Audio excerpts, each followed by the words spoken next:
Welcome to the 49er and 49er FX European Championships. I'm your host, Peter Rush, and I'm joined by our expert commentator here, Andy Rice. It's a big day here in Helsinki, Finland. We're moving into the fleet racing portion of the regatta, with the top sailors in both the men's and women's divisions now separated into a gold fleet. Racing's going to start in just a few minutes, but first, let's take a look at how we got here.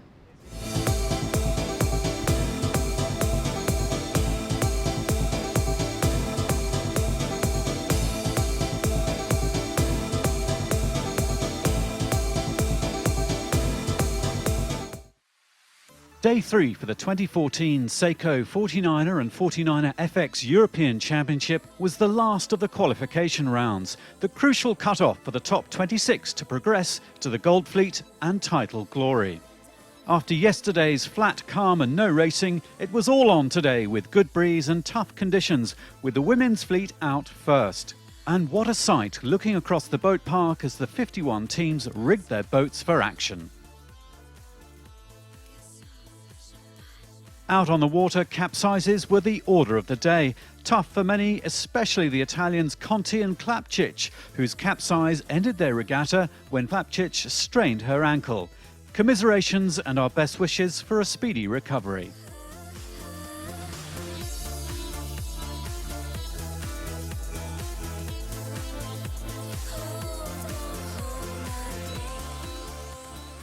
On the other hand, the Danish pair of Ida Nielsen and Marie Olsen and the Kiwis Alexandra Maloney and Molly Meach had the top performances of the day, both gathering 6 points after today's 3 races. The Kiwis capsized twice, once right before the finish line, but they managed to score an impressive 3-3-1.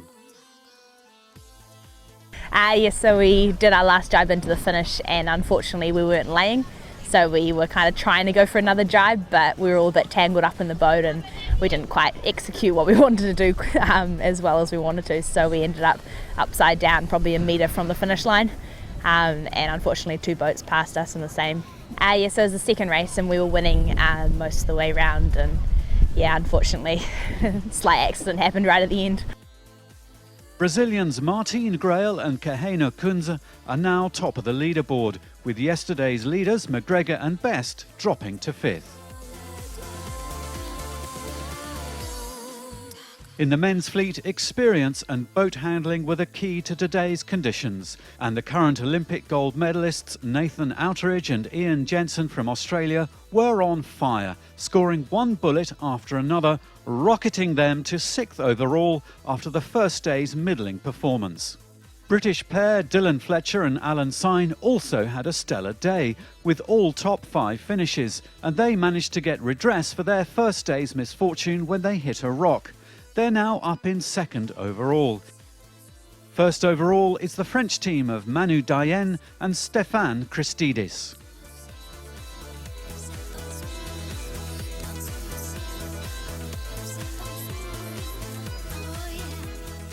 As we enter the final races, things are expected to heat up. The top teams are racing together in the Gold Fleet. And with the races streaming live, we encourage you to check out what is sure to be some thrills and spills action.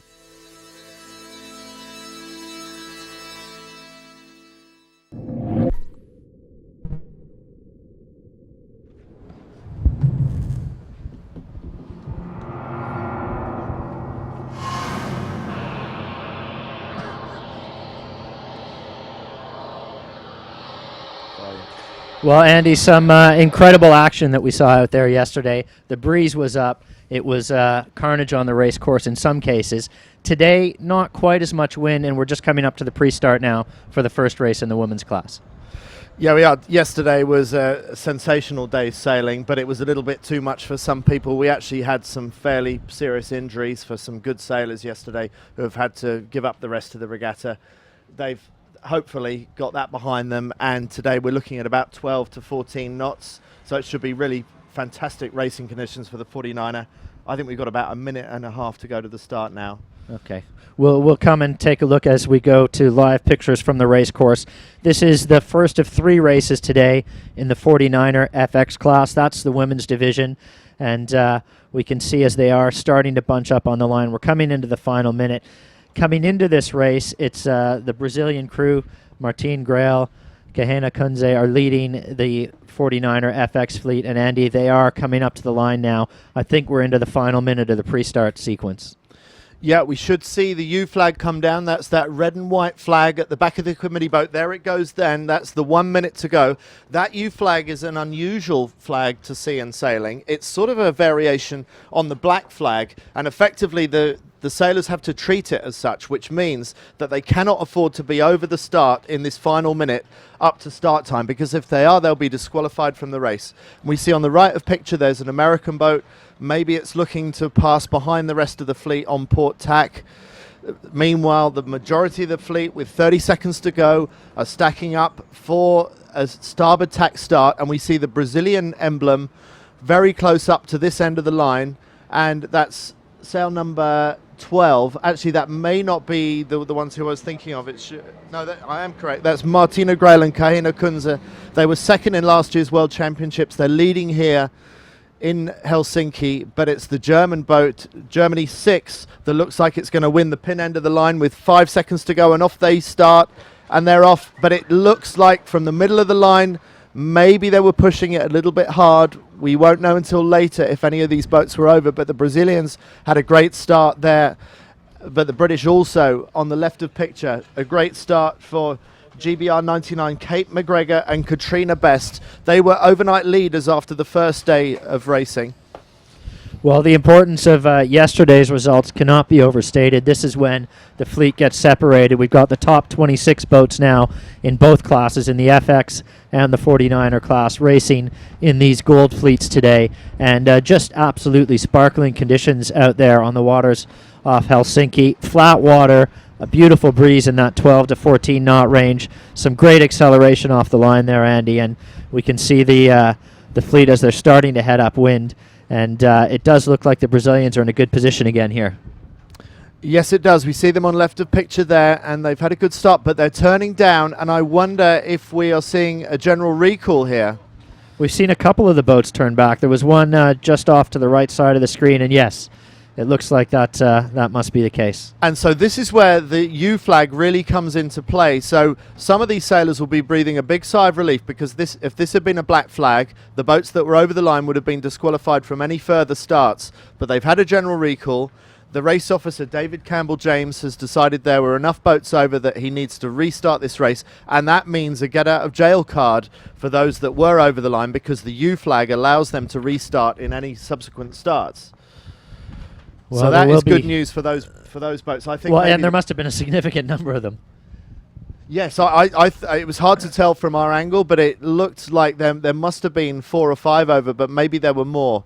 So this is a 26-boat fleet, and for David Campbell-James to recall them, it means that he can't have counted or can't have seen all the boats that he felt that were over. He couldn't have identified them all. So a big moment early on in this first of 3 races in the 49er FX class. And we've talked a little bit about Martin Grail being at the head of the fleet, but who else do we need to keep our eye on here, Andy? Who's looking good at the top of the fleet, and who are the ones who are maybe a little bit further down who you might expect to see pushing the leaders as we go through the day today? Yes, well, what we saw yesterday was that we saw, with the very strong wind conditions, some of the boats that had struggled on the first day in lighter winds really managed to come into their own. And the ones I think of in particular are the Kiwis, the reigning world champions, Alex Maloney and Molly Meach. They had a really, really good day yesterday, but that still only got them up to 7th place overall. So they're on 29 points. The Brazilians are on 17 points. So the Kiwis will be looking to make further inroads back into the front of the fleet. So 12 points there, and actually 13 points separating first from 8th place as we look at the standings coming in here. And at the top, it's the Brazilians, just 1 point back. Andy, the crew from Denmark, and they've had a good regatta up until this point. Yes, they have. They're the reigning European champions, so this is their title to defend for Ida Nielsen and Marie Olsen. They've been one of the standout performers since the start of the 49er FX, which is still a very young fleet. It's still less than 2 years old. And the standard of boat handling in strong winds is a lot better than it was a year ago, but there are some teams that really stand out in terms of their ability to handle the boat. the ability to get the boat around the racetrack in survival mode, and the ability to actually really race the boat tactically in strong winds, there are still very few teams that can race the boat and think hard about the tactics rather than just wrestling the boat around the course. But the Danes who won the European Championships are really comfortable in the stronger winds, so we would expect to see them do well today. And of course, that boat handling absolutely critical on, first a boat that's as challenging as the 49er FX, but then also on the type of race course that these boats are sailing on. It's short courses. The courses are fairly narrow, so boat handling's at a premium. And of course, certainly early on in these regattas, the start line and the number of boats on a race course at one time, it's a big fleet. Yeah, it is. I mean, it's a 0.6 nautical mile leg that they've got here, so that's a very short course for such fast boats. We've got about 12 to 14 knots, so they'll be tearing up the track, and they will get to the windward mark in probably less than 5 minutes. It's a 2-lap course, that's what we've been told. So the total target race time is going to be less than 30 minutes. It could be as low as 20. Well, we are getting into our second attempt to start race 1 of the day here. We're at the European Championships 49er and 49er FX, and first up today, it's the FX class. That's the women's class, and we're seeing them out on the water now.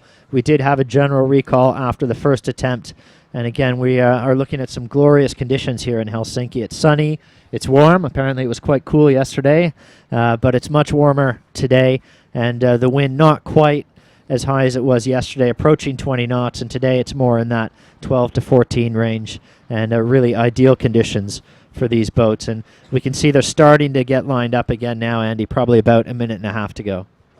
And there's a black flag in place this time, so David Campbell-James is getting serious about this. Not messing about.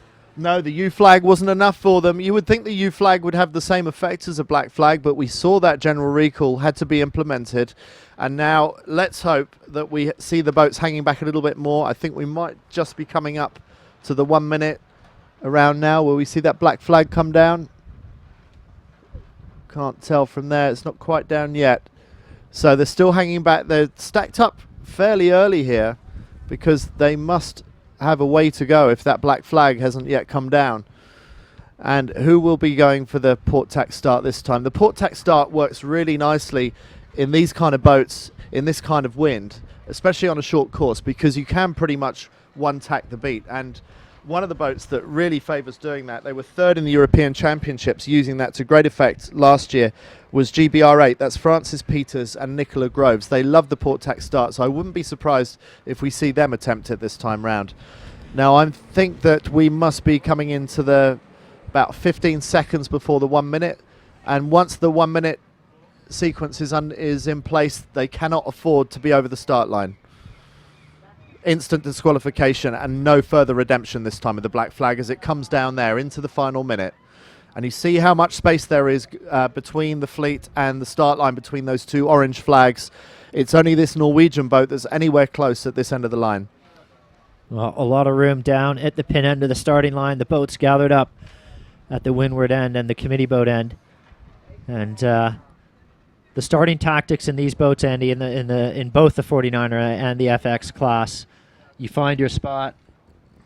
You find it early as well. You find it early. You're slow, and we saw last time just massive acceleration as the gun goes, and the crew sheet on and start to tear up towards the windward mark. About 20 seconds to go, and we saw a double tack there by the Norwegian boat, and they've got a lot of space around them. I mean, the rest of the fleet are maybe hanging back a little bit too much because we've only got 10 seconds to go, and we're not sighting perfectly down the line, but with 5 seconds to go, it looks pretty clear to me that there won't be any boats over this time, and it's going to be a good start on the pin end for the Norwegian boat, who really had it all to themselves. Looks like an Irish boat just to windward of them. They've accelerated off the line very nicely. That's probably Andrea Brewster and Saskia Tidy, who are vying with the Norwegians on the left-hand side of the track. That's a great start for those two boats. And the first of the German boats, I can't see who that is at the moment, but not quite so good for them off the pin end. And the one that's remarkable by their absence is a lack of a Brazilian flag. That's true. So that we expect they must be off to the right of picture at the moment. That's the Spanish boat in the middle of picture. That's the reigning Olympic champion from the match racing, just tacking there onto port, ducking a few boats. That's Tamara Etchegoyen, who recently won Kiel Week in the 49er, 49er FX, so she's getting good quickly. On the black flag, second start, we had a general, we had a black flag on the second start, all clear. Well, that's the official word from the principal race officer there. All clear, and we are racing in race 1 of the day. It is the first day of fleet racing. We've separated out the cream of the crop here in the 49er FX class, and as we can see, great conditions as they get off, and they're heading up to Mark 1, Andy. Yep, it shouldn't take them very much time to get up there. Sparkling conditions. 2 boats tacking in unison there. That will really annoy the boat that was first attacked, the one closest to picture, because they find themselves sitting in bad air yet again. But all the boats are getting up onto the left-hand ley line in our current picture. And it will be interesting to see how the Norwegians, that really were amongst the boldest starters, not that they still had it pretty much to themselves, but it was the Irish and the Norwegians that came off the pin end of the line. I'll be interested to see how that works out for them at the top end.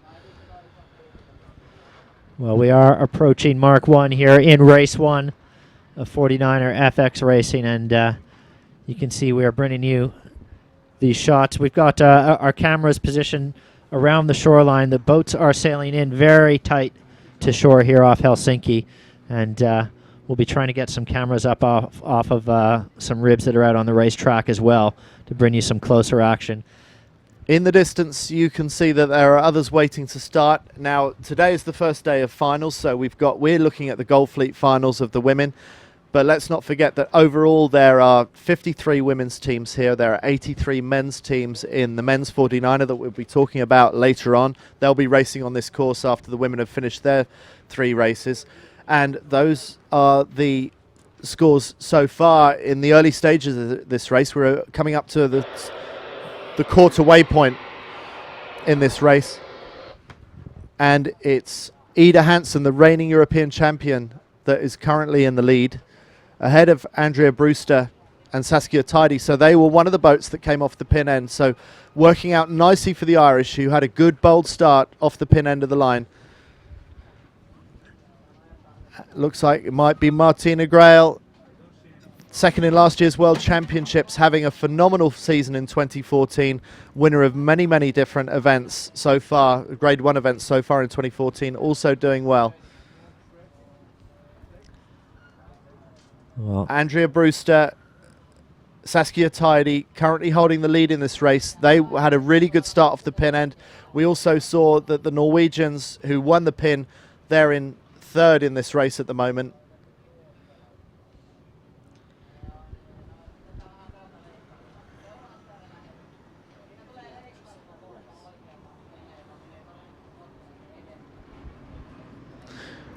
So Nielsen there leading the race. Okay. All right, so it's it's Andrea Brewster, the Irish, that are leading. Then we see them left of picture with the Finns on the right-hand side of the picture. And Andy, I mean, this is a big race for the Irish boat. They come into this well down in the fleet, and some good results here could go a long way to bumping them up maybe to the top 10 finish here. Yes, I think they like the stronger winds, the Irish team. So fully stretched here on the trapeze, sailing the boat slightly heel to windward, which is the most effective way to sail the boat. And yes, that will suit them nicely because they are a determined team. And yeah, currently lying almost at the bottom of Gold Fleet. They need this kind of performance if they're going to get themselves up into the top 10 by Sunday for the Theatre Star racing, which only includes the top 10. So they've already made the jump through the first hoop. That was reducing 53 down to 26 for the Gold Fleet finals. That's what we're looking at today, the top 26. But those top 26 need to go down to the top 10 by Sunday. We've got, watching us in the studio, we've got the Irish coach, Ian Barker, Olympic silver medalist from Sydney 2000.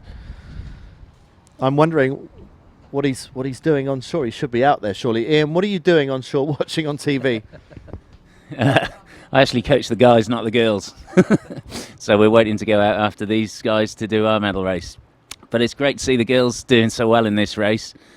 they're one of the teams that haven't been sailing that long, so their results are a little inconsistent at the moment, but they've shown really good promise. At times they've got amazing bursts of boat speed. Saskia, the crew, is really tall, which helps, obviously. So it's great to see them doing so well in the first race of the Gold Series. What class of boats were they sailing before this? What class were they sailing before they got into this? Well, Andrea comes from laser radials, so she's got to get her head around going so quick around the course, which obviously at the moment she's doing. Saskia's an interesting one. She sailed 470s for a little while, but then she did a season in the 18-foot skiffs in Australia in an all-girl crew, which obviously is great sort of preparation for this sort of stuff. Okay, well, Andy, it is good to see that Irish team doing so well. 24th coming into today, and certainly some good results today will go a long way to getting up near the top 10. So nice to see them doing well. Nice to get a surprise visitor there as well, and if there's an opportunity for others to come in and speak to us, that would be also fantastic. If we can get other sailors and coaches to come and speak to us as and when, that would be brilliant. We see some of the men behind us from our commentary position already hoisting their mainsails, getting prepared for the day. Well, they'll be anxious to get out there, Andy, and get a taste of the conditions, I'm sure, get some preparation in. We see a Jenica going up, red Jenica. We think that could be the Irish. That Hansen from Denmark, we're told. The Spanish just about to go around. Tamara Etchegoyen, the reigning Olympic champion, followed by the Kiwis, the reigning world champions, Alex Maloney and Molly Meach. That's the blue Jenica of the Spanish, followed by the black Jenica of the Kiwis. And the Irish doing a jibe set. It's a slow maneuver, but they obviously fancy going out to the right-hand side of the course. Yeah, and you could see incredibly how much the boats slow down through that maneuver. But again, these boats are so quick to accelerate that those maneuvers, I don't think they cost you quite as much as it first appears.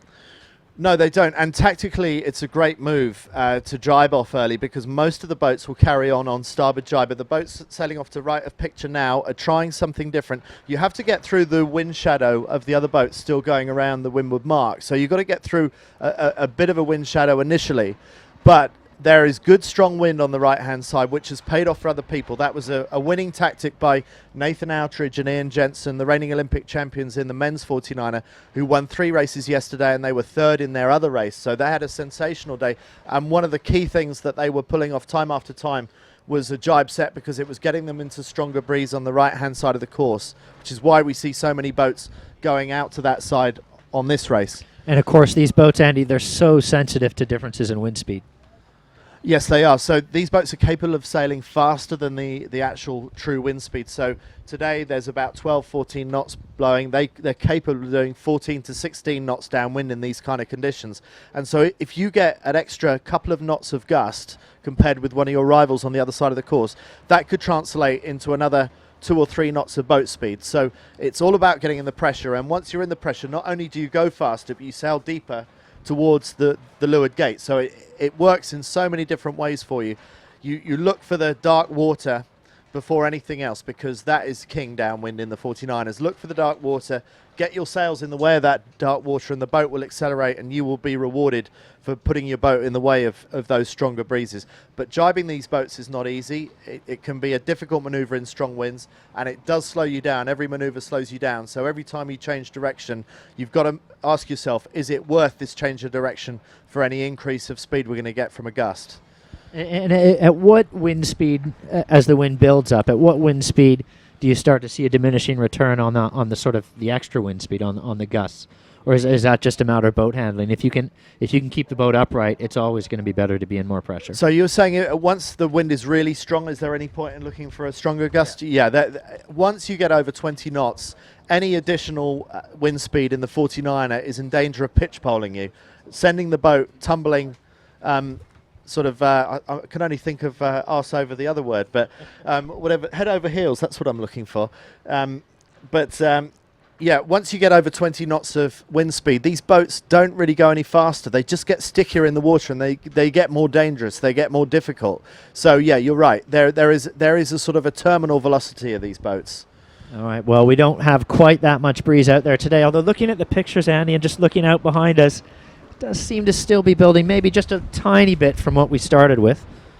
Yes, and actually my papers are starting to blow all over the desk, which is another indication of maybe the breeze is picking up, and we hear the crackle of mainsails behind us as the men prepare their 49er sails for racing later on this afternoon.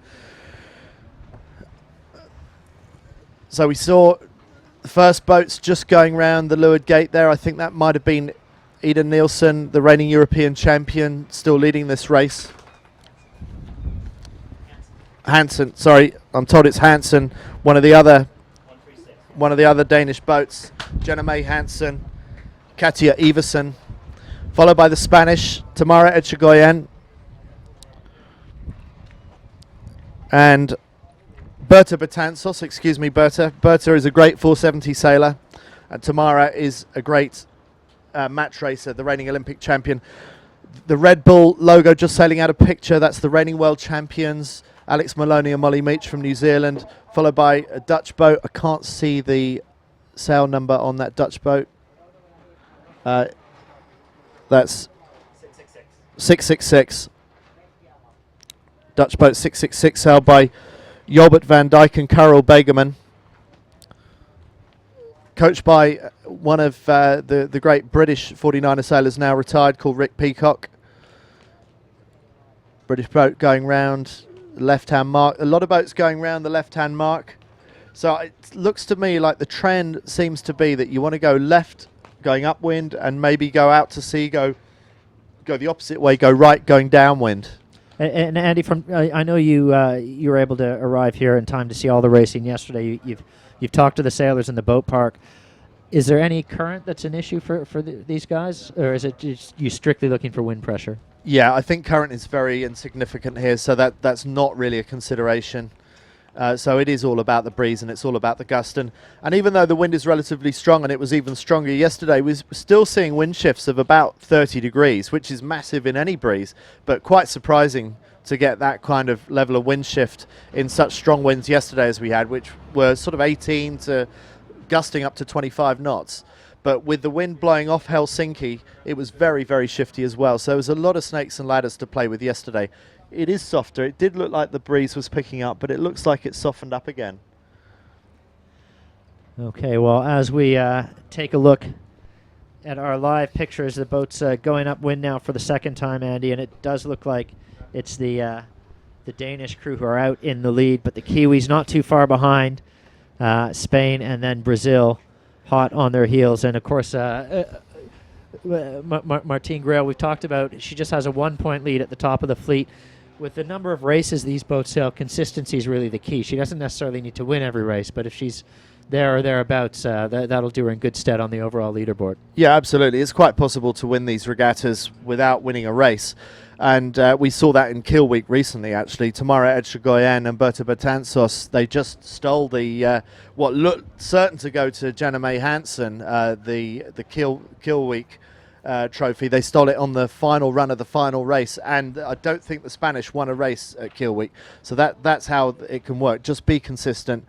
Get your scores inside the top 10, maybe the top 5, and you're going to do very well and maybe even win a regatta without winning a race. Let me just explain the leaderboard, which keeps on switching on the left-hand side of the screen. We're looking at two different things. This is an app that the 49er class has developed, and so it's just switched to what we're looking at now with Hansen, Maloney and Echegoyen in the top 3. This is what's going on in this race. So these are the current standings in this particular race that we're watching on TV now. And that is the overall scores on the right-hand side. And those are running, I think, in real time. Now we see Grail at the top of the leaderboard, followed by Maloney and Hansen. Now, this is the overall scores in the regatta so far. This is the series scores. Yes. Yeah. So you'll see that switch every few seconds. But at the moment, we're looking at every 20 seconds it switches. So these are the overall standings. So as things stand, Grail is leading, but in this race it's Jenna May Hansen and Katja Iversen who are leading this race ahead of the Spanish who are ahead of the Kiwis, with Martina Grail and Kahina Kunze, the series leaders, in fourth in this particular race, going up the final beat because this is only a 2-lap race. And in fact, I think the Spanish crew may have just made a pass as the Danish crew just taking their stern here on a cross. So we'll keep our eye on that. But needless to say, it's very, very close at the head of the fleet on this one as they approach the top mark for the second and final time. The Irish are still in the running as well. They were leading very early on up the first leg. They are still in the top 10 and still not too far behind the top 3. So good going for them. So the leaders are already jibe setting. Nearly everybody is jibe setting, which means that they are going around the windward mark and immediately jibing onto port jibe and getting their Jenicas up at the same time. It's a technically very difficult manoeuvre. And it's prone to lots of capsizing in stronger winds than this. But the girls seem to have the measure of boat handling in these kind of medium airs. Yeah, I haven't seen anybody on their side yet today, Andy. And you wouldn't really expect that in these conditions, about 12 knots. But it is maybe getting on the limit where some of the less experienced crews could have an issue. Of course, we have already separated into the Gold Fleet. We've got the top 26 racing. And right now we're watching the 49er FX class, their first of 3 races today. And we'll be coming up a little bit later on this afternoon with the 49er class.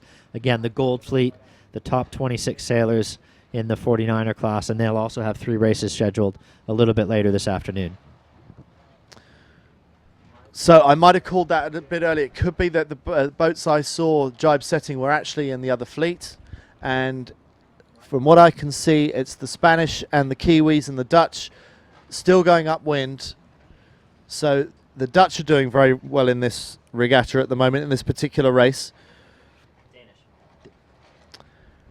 Yeah, the Danish are doing well, but the Dutch also, Ned 666, Jolbert van Dijk and Karel Begeman, as far as I can see, they are starting to make a move. Pretty close to the top few, based on what we can see on picture. World champions going out to the left-hand side of picture. And the Norwegians just going round the mark, just behind the Kiwis. The black kite of the Kiwis goes up. Red kite of the Norwegians goes up, and a nice jibe set for the Norwegians. The Kiwis are carrying on this time. Dutch just go round, Ned 666 getting up a white Jenica or a light blue Jenica there.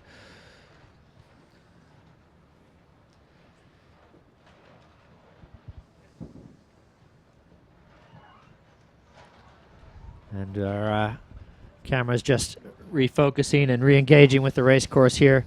And as you said, we've got it looks like this one is really going to be a fight down to the end between the Spanish, the Kiwis, and the Danish boats. And certainly that's going to put a little bit more pressure on Martine Grail if she's not able to keep a top 5 position at least for a finish in this race. Yes, I was surprised to see the Kiwis carry on starboard jibe, but there we see them go across picture there with the black Jenica. So they're now defending the right-hand side of the race course, coming down towards the finish, because it does seem like that's the better bet.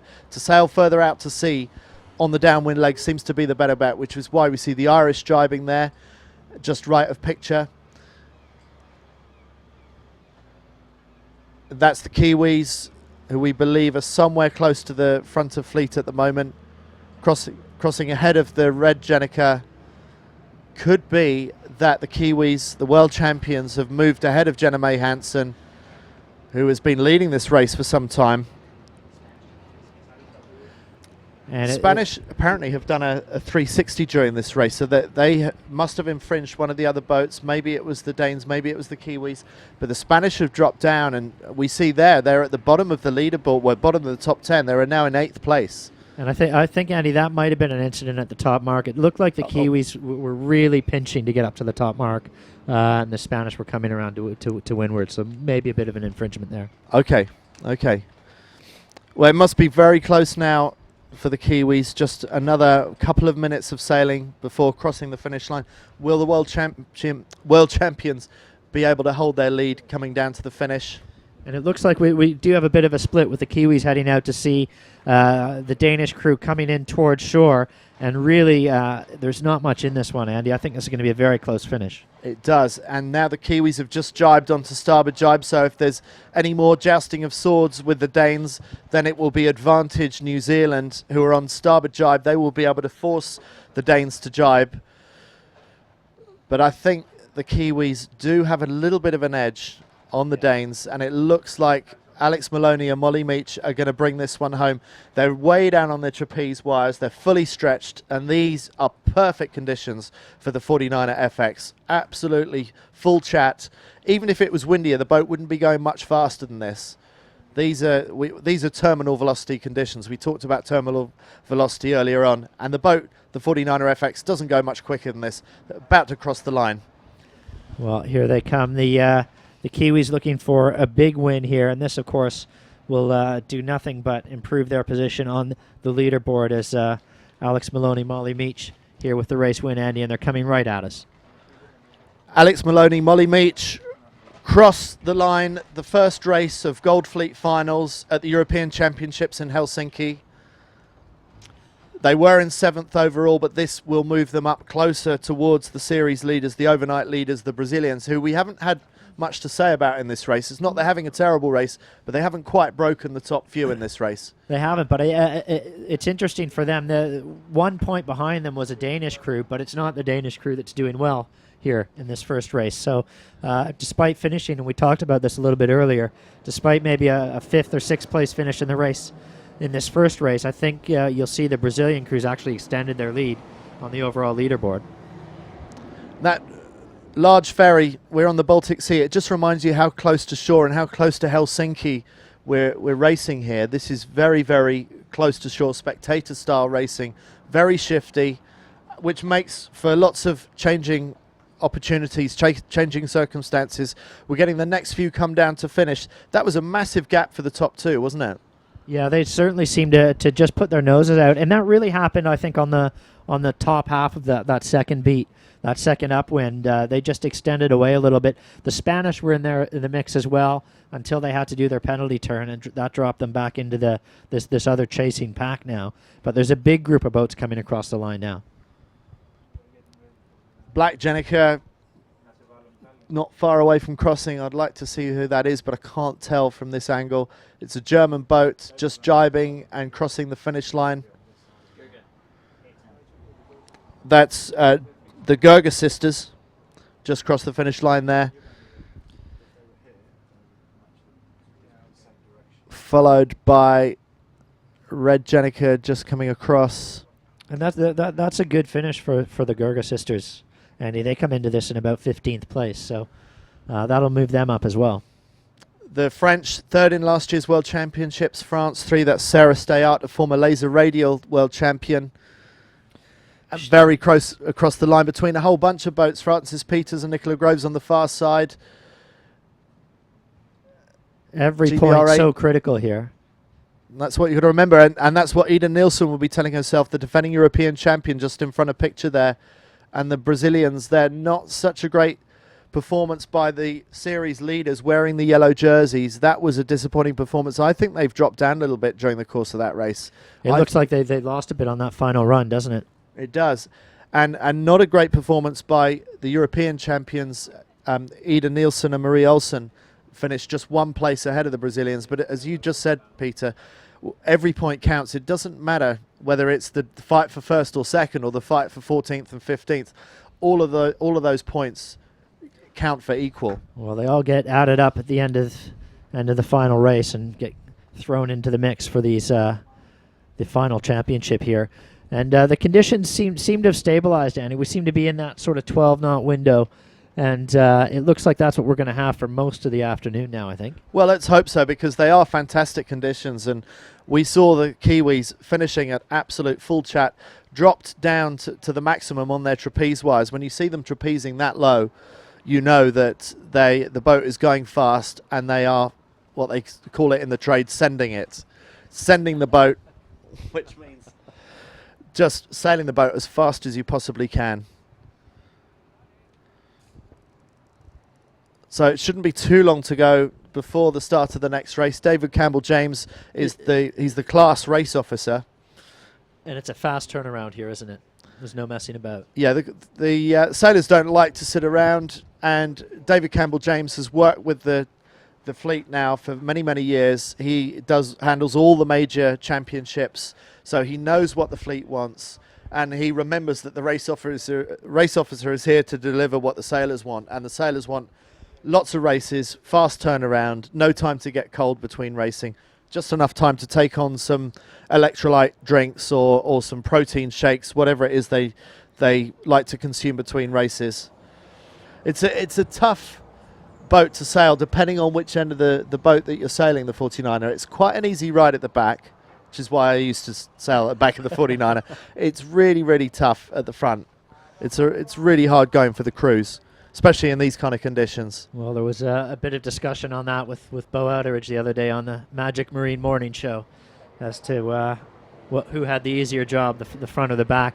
And quite an interesting video, actually, with heart rate monitors on helm and crew, and just looking at the difference. And the crew seemed to be pretty steady in that 160 to 180 beats per minute, no matter what was going on in the race.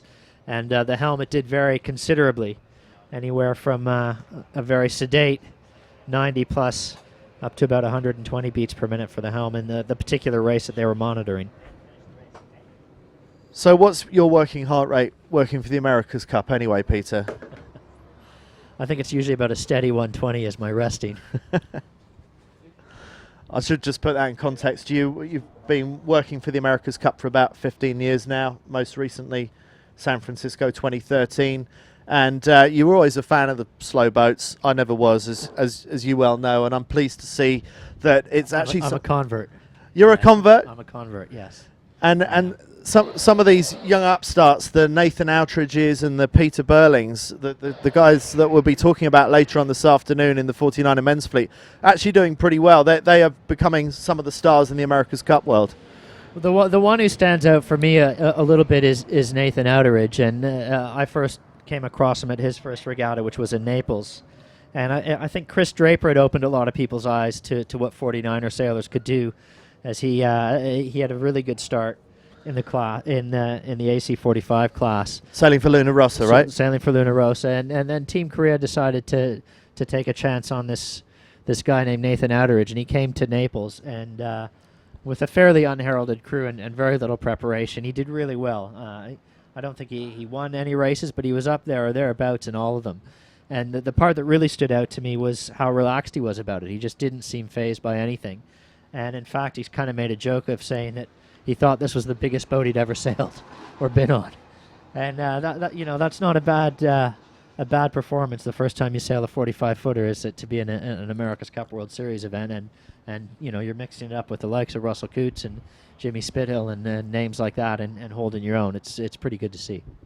Yeah, he's a pretty calm, collected kind of individual, as most skiff sailors at the top of the game are, because there's so much can go wrong. It's always about damage limitation in fast boats. It's all about staying out of trouble, but knowing that you are going to get into trouble from time to time, and when you do, it's how you recover from it. It's how you recover from a situation.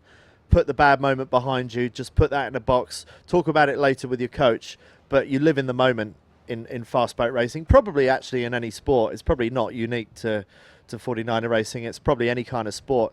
Never dwell on the bad things that have just happened. Always live in the moment. Yeah, but certainly this is a much twitchier type of sailing, and it is all about reaction times and quick thinking and planning ahead.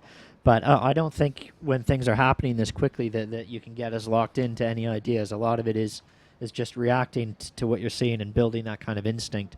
And certainly the guys who've come up through the skiff sailing and now the girls as well in the 49er FX class, they are developing that kind of instinct from their time on the water in these boats. And I think it's really encouraging to see how well these skills are transferring over into other classes. And you're starting to see these guys and girls in demand all across the pro circuits, not just on foiling catamarans, but everything from crewing super yachts to maxi boats, because the skills are translating and they are transferring over. And the things that the guys and girls are learning out here in this class just stand them in such good stead across all aspects of pro sailing.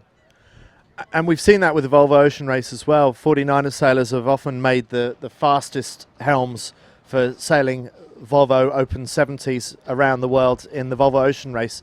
And now they've switched to the, what is it now? What's the new one called? Is it For the Volvo? Yeah, well, 65. 65, that's it. I'm mixing it up with the 62 for the AC. Everything's getting a little bit smaller, isn't it? But sign of the times, I suppose, economic demands. But yeah, the VO65, we'll see a number of X49er sailors racing around the world later on this year as well. So yeah, it's proving to be a very fertile ground for sailors moving on into the bigger boats in the Grand Prix professional scene. Well, I think that's right. And again, the thing that you're seeing in these classes is the lessons that you learn. It's all about apparent wind sailing. And all of these boats, whether you're talking about the new AC class, the 45s used in the World Series, the Extreme Sailing Series, the Volvo Ocean Race, it's all about apparent wind sailing now, isn't it? None of these boats are pushing a lot of water anymore. And so the skills that the guys are learning here and the girls are learning here are just transferring over so well. Well, it was a new kind of apparent wind sailing for the America's Cup last year. I said earlier that the 49er and the 49er FX are capable of sailing faster than wind speed, but the boats that you were looking at last year on San Francisco Bay, the AC-72s, the hydrofoilers, were capable of sailing, almost 4 times wind speed? Well, we didn't talk about wind speed so much as highway speed and motorway speed. Yeah, they were racing at speed certainly downwind. They were approaching 50 knots in sort of 17 knots of breeze, 17, 18 knots of breeze. So, yeah. Did anyone break the magic 5-0? It was a closely guarded secret, but I think both Emirates Team New Zealand and Oracle Team USA did, certainly in training. I don't know if we ever got them quite pushing past that in a race. Right, so maybe they weren't doing the right angle for that, for the sort of the windward-leeward kind of races they were doing. Yeah, I think that could be right. But and it seemed like actually it was the moment of acceleration around that first mark. You know, we had the reaching start and the reach down to the first mark, and that bear away, that always seemed to be the top speed in a race. And I'm wondering what that has done for Nathan Outridge in particular. Pete Burling might have had a bit of experience of that kind of sailing, but Nathan Outridge steering the Artemis boat, sailing at way in excess of wind speed. I wonder how that feeds back into his understanding of apparent wind for the 49er. Is that a conversation you've ever had with him? It isn't, but it sounds like it's one we should have over the next couple of days, isn't it? Yeah, so maybe we'll have a chat with him about that. We see the orange flags have gone up at both ends of the start line. That means that David Campbell-James, the principal race officer, is getting back on station. It means we're not too far away from getting into another starting sequence. And it would have been time for some of the sailors to reflect on what worked. And looking back at the start, we saw that the Irish, they didn't manage to hold on to a top 3, but they were certainly in the top 3, if not leading, in the very early stages. And they got possibly the best start off the left-hand end of the line, off the pin end of the line.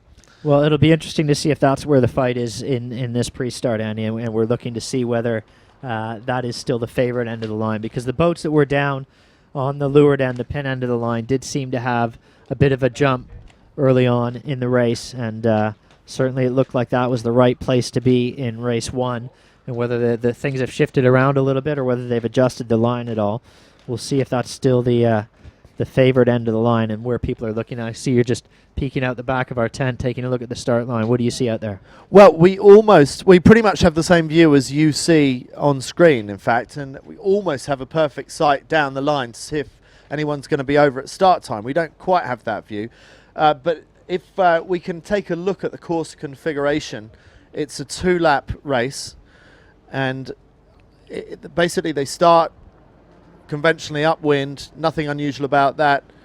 It's sail up to the top end of the line, top end of the course rather, up to the windward mark, pass it round, passing it to your left-hand side.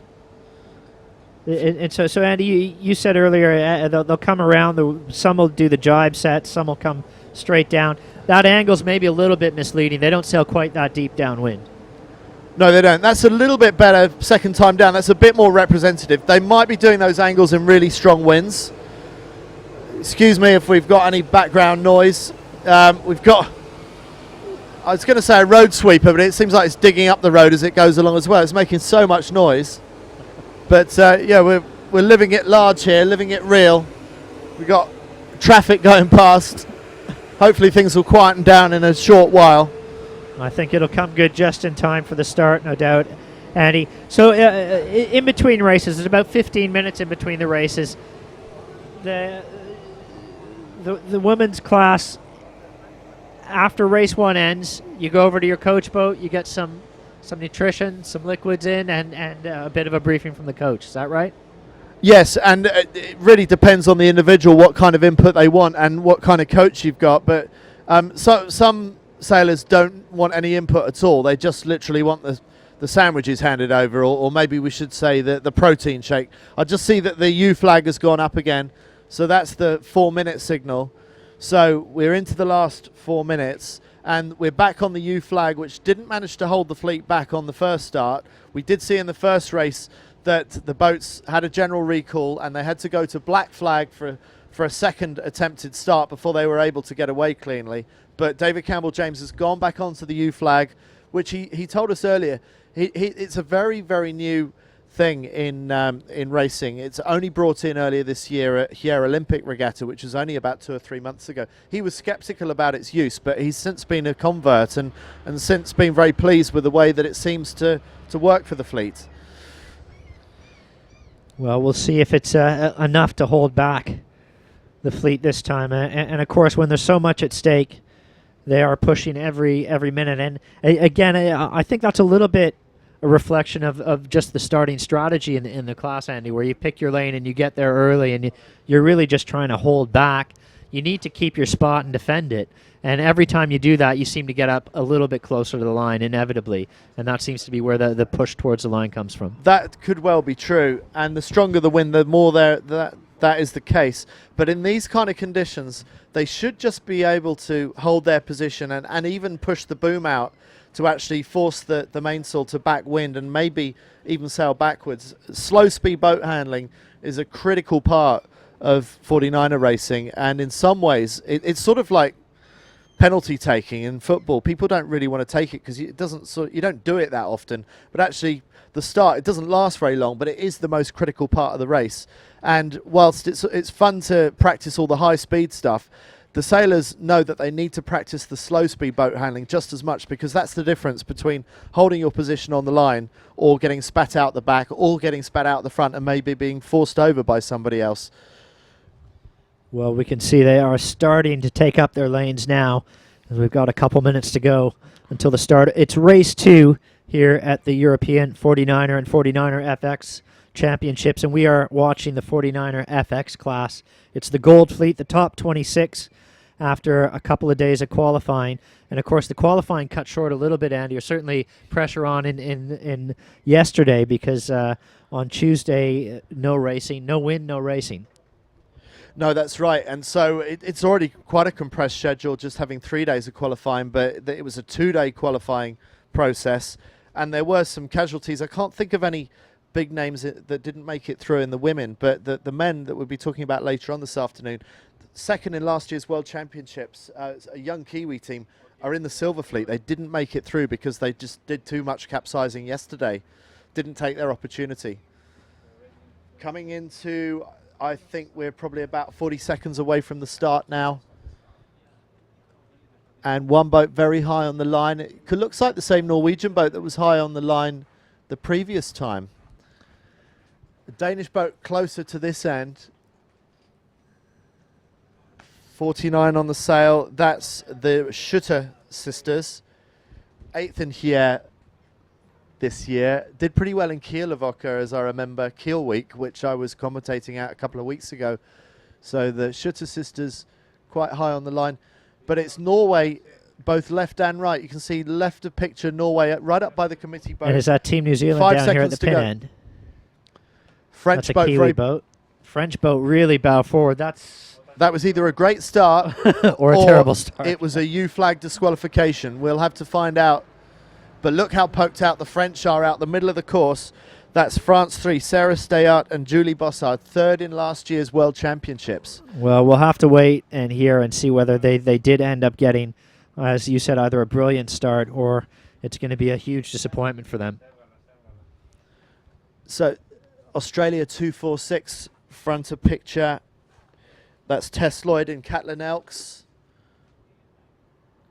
It's very, very strong. For the Australians in skiff racing, the men are particularly strong, but the women are getting very good in the 49er FX.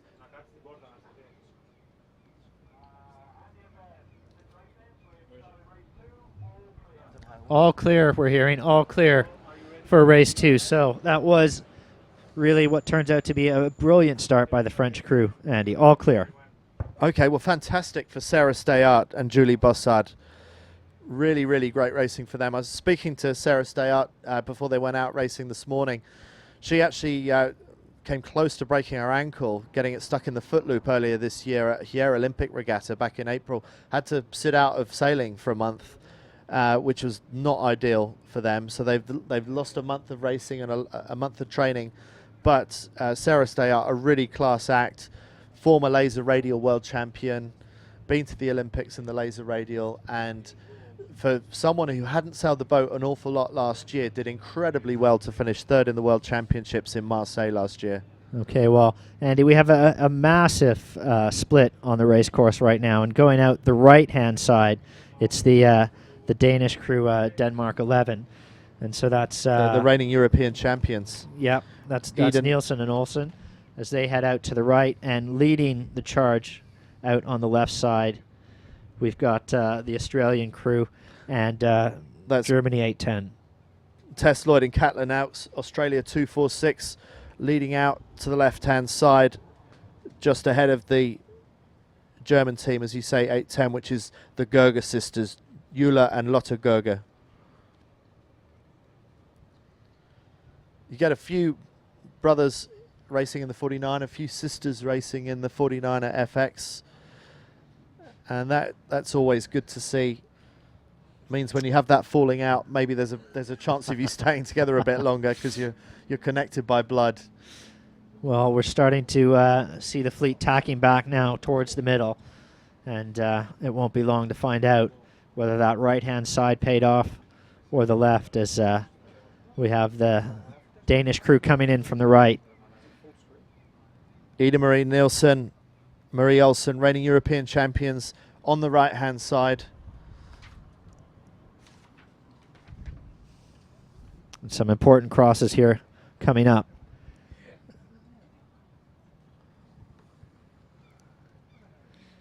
And interesting, they're coming back. There's still going to be a little bit of work to do to get up to ley line for this top mark. So the Australians on the left-hand side doing very nicely, along with the Gerger sisters from Germany. A lot of German teams in the Gold Fleet. Very, very strong German squad in 49er FX racing. And really, I think the key to why some teams or some nationalities are doing better than others in the early stages of a new Olympic class like the FX is how much knowledge transfer there's been from men's 49er skiff racing. How much have the men been prepared to contribute to the education and sort of passing on the knowledge to these crews that have only been skiff racing for less than 2 years? Well, I have to say I like the look of the Australian boat here, but of course they are coming in on port tack, approaching that mark, and they're going to need a little bit of room to tack and get themselves around, but it does look like they might just be able to squeeze in there. Yeah, it's always risky, especially on these short courses coming in from the left-hand side. Are you going to find a way through all the starboard tackers that have right-of-way on you? But we've seen that the left-hand side of this track often pays. It's actually pretty even this time. We're seeing a real convergence of a lot of boats coming towards the top mark. So there's plenty of people still in play for the top few places as they're about to go round the windward mark for the first time. 2-lap race, so they're almost a quarter of the way through this race already, and we're just about 3 or 4 minutes into the race. Well, it does look like Australia and the German crew are going to be our leaders here. They're coming in on port. They're going to have room to do that tack, Andy, and I think they're going to get around and just squeeze around. They should be able to be the first couple of boats around the mark. So we're seeing a new bunch of sailors this time. Ida Nielsen and Marie Olsen, they needed to do better. They didn't have a great race in the previous race. If they're going to defend their European title, they know they've got to be up in the top few of each of these Gold Fleet finals to be in a good position going into Theatre Star Racing on the final day. But we're seeing a few different names that we haven't mentioned so far. Tess Lloyd and Caitlin Elks from Australia. We didn't see anything of them in the first race. Good to see them in play. And also the Gerger sisters from Germany.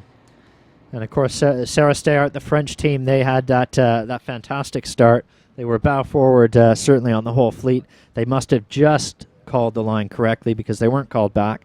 And it looks like they're going to be squeezing it there. They'll be in the mix of that top 10, but they haven't been able to hold the lead. So a quick double tack up at the top for Australia 246. Sees them around, I think, in first place for Tess Lloyd and Caitlin Elks. So good sailing by the Australians. Early jibe off for the Irish. We saw just going out of picture there. Very slow set for the red Jenica on right of picture. Those are overall standings we're looking at there on the left of screen. Martina Grail still holding the overall lead, but interesting to see what that win in the previous race did for Alex Maloney and Molly Meach. Now up into second overall ahead of Jenna May Hansen and Katja Iversen from Denmark. Well, that is the overall position after the first race today. But as we go back to our live pictures, we are on the first run. It's race 2, 49er FX class, the first day of Gold Fleet racing. And the team's coming around the top mark for the first time. It's a 2-lap race, just over a quarter of the way through. And it looks like the Australian crew doing very well in the race today, in this race today, Andy. But they're being pushed hard, and it's still very, very close at the top of this fleet. Yes, and you'd have to say that so far they haven't shown the kind of form that would suggest they're going to stay in the lead. I'm not wishing that against them, but they've got some really proven talent breathing down their necks. The likes of Ida Nielsen and Marie Olsen, the reigning European champions. So Tess Lloyd and Caitlin Elks, they have won races before. Can they win this race? It'll be great to see them if the Australians can hold on to this race lead. But it is still very, very close, and we're only coming down the first run, not yet at the halfway stage of this race. And another crew that sort of caught my eye today with their performance. Again, not so much on an absolute level, but compared to their results coming in. We've got the Irish crews again, Andrea Brewster and Saskia Tidy. And yes, they're doing well again up here. They did a jibe set around the mark, and it looks like they're coming in from that opposite side of the racetrack and looking quite strong here today. So that looks like it could be the Australian boat just coming round. We get confirmation of that. No, it looks like a German boat there. It could be the Gerger sisters. So I think the Gerger sisters are first round. Going out to the left-hand side of the race course. Very nice run for them. Yeah, they may have dropped off our tracking. So the Irish coming round next, around this side. Oh no, is that France 3? That's France 3. Yeah, we've got the French, the Australians, and then the Irish are right in the mix there. So the Australians sailing out to the right-hand side, out to sea, by themselves at the moment. The Gerger sisters leading out to the left, followed by Sarah Steyart and Julie Bossard from France. And you'd have to say, based on trends so far, that going left for the Germans and the French looks like the safer bet compared with going out to sea for the Australians. Well, and a very slow maneuver for the Australians around that mark as well. I mean, a full U-turn going around the mark. Yeah, that's the other problem, isn't it? Doing that jibe drop is an expensive maneuver in terms of how long it takes you to complete it and get back up to speed again. We see the Brazilian boat just sailing left of picture, just sailing out of the screen there. That's Martina Grail and Kahina Kunze, still leading overall, but another ho-hum kind of race for them. It's they're in the top few, but probably not doing as well as they would hope to in some of these races. I guess this is Gold Fleet racing though, right? I mean, there's 26. 26, the cream of the crop, yeah. But there's still a pecking order. I think there's still very much a pecking order where there's probably top 10 teams really that are a cut above the rest, and so you'd certainly put the Brazilians amongst them. They've had a phenomenal 2014 season, winning at Parma, winning at Hyères, winning at Lake Garda, and they were second in last year's World Championships. And Martina Grael, daughter of Torben Grael, 5-time Olympic medalist, winner of the Volvo Ocean Race, America's Cup sailor. So she has some kind of family pedigree too. Yeah, it's probably nice to have access to that kind of in-house coaching. Yes, it's got to help. Although I'm not aware of Torben having sailed skiffs. I don't think he's ever sailed skiffs. He was very much a star sailor, star keelboat sailor, but still a very handy sailor all the same.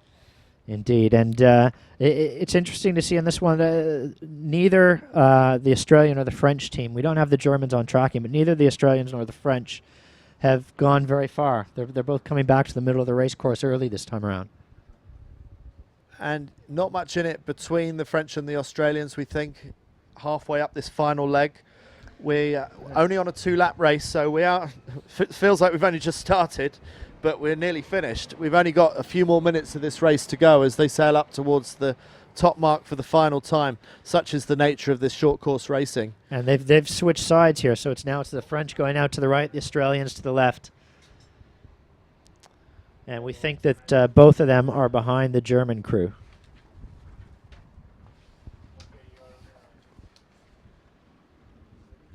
Beautiful conditions, just sunny, nice breeze. Yesterday, you would have to say, for a lot of teams, was a little bit too much breeze, and even the best were falling in. The Kiwi men, Pete Burling, they fell in 3 times yesterday, the reigning world champions in the men's 49er.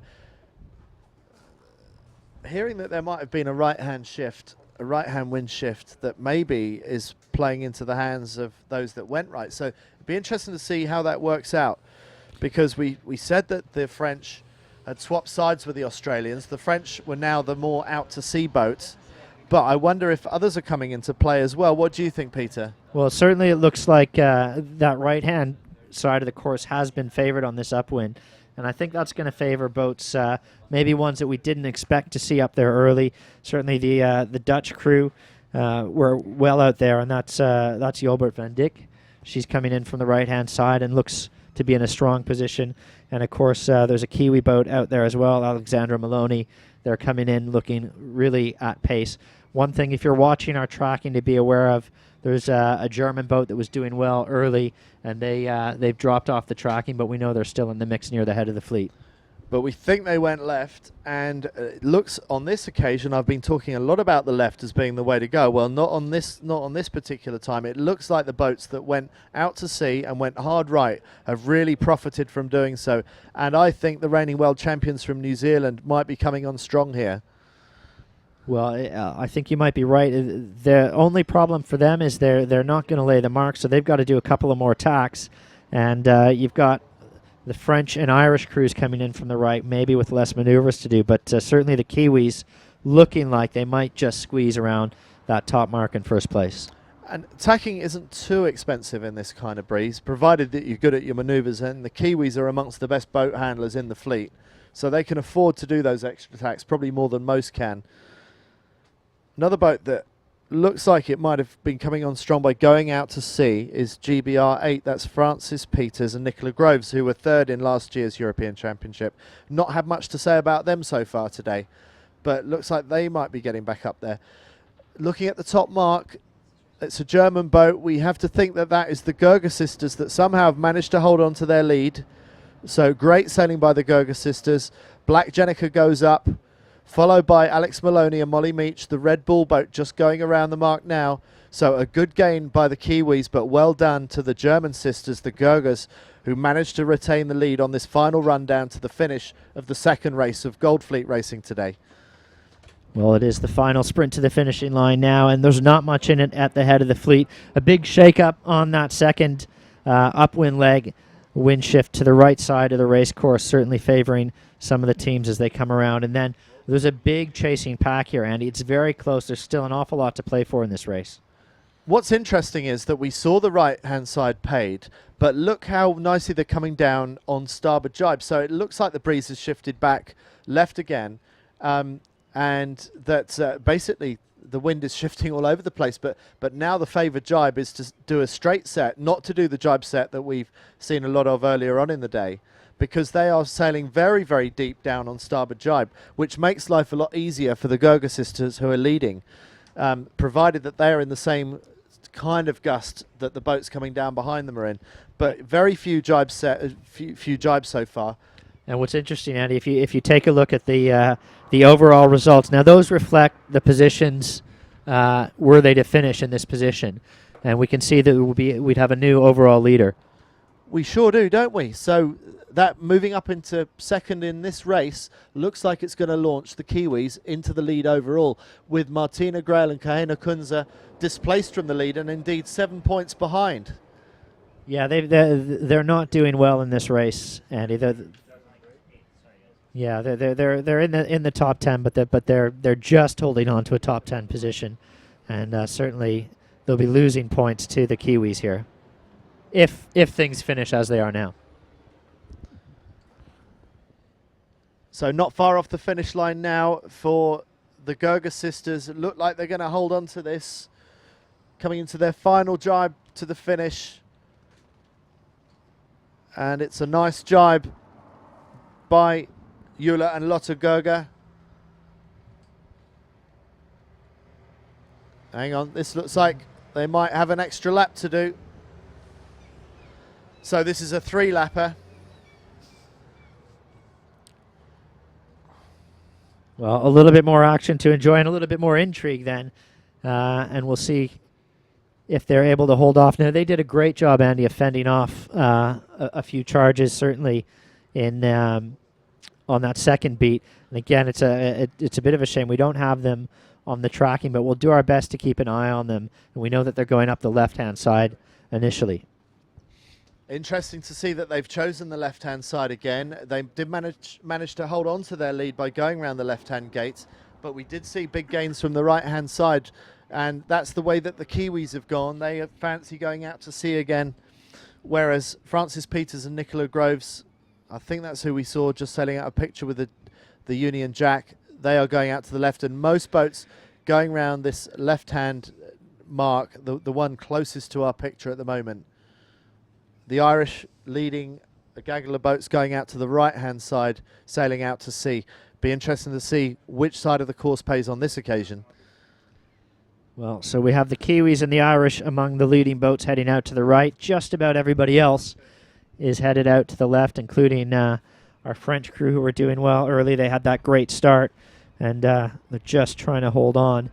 They've actually been dropping back a little bit throughout the entire race, but they're still well into the top 10, comfortably in the top 10. Norwegian boat coming round the left side there. Finnish boat also coming round.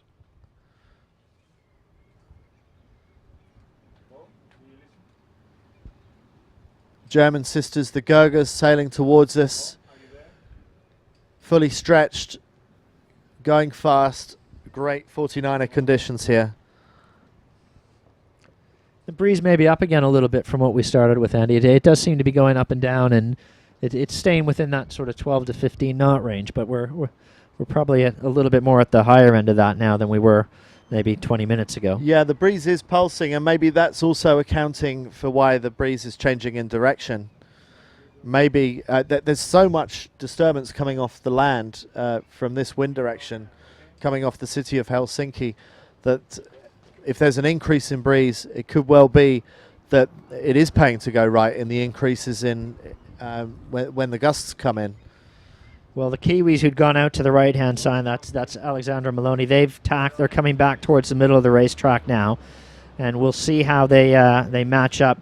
It's the French and British crews leading the charge out to the left, along with the Germans who are leading the race. And so we'll see pretty soon a cross in mid-course and have an indication of which side was paying off.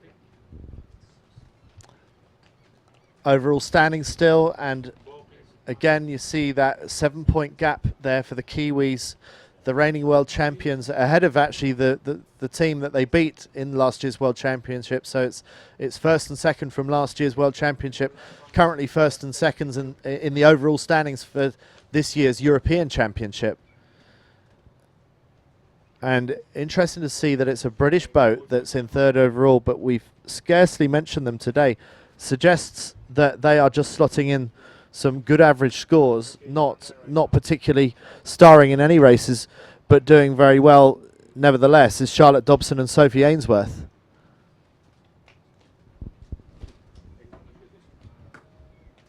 Followed by Jenna May Hansen and Katja Iversen, who I think were fourth in last year's European Championship, currently fourth overall in this year's standings.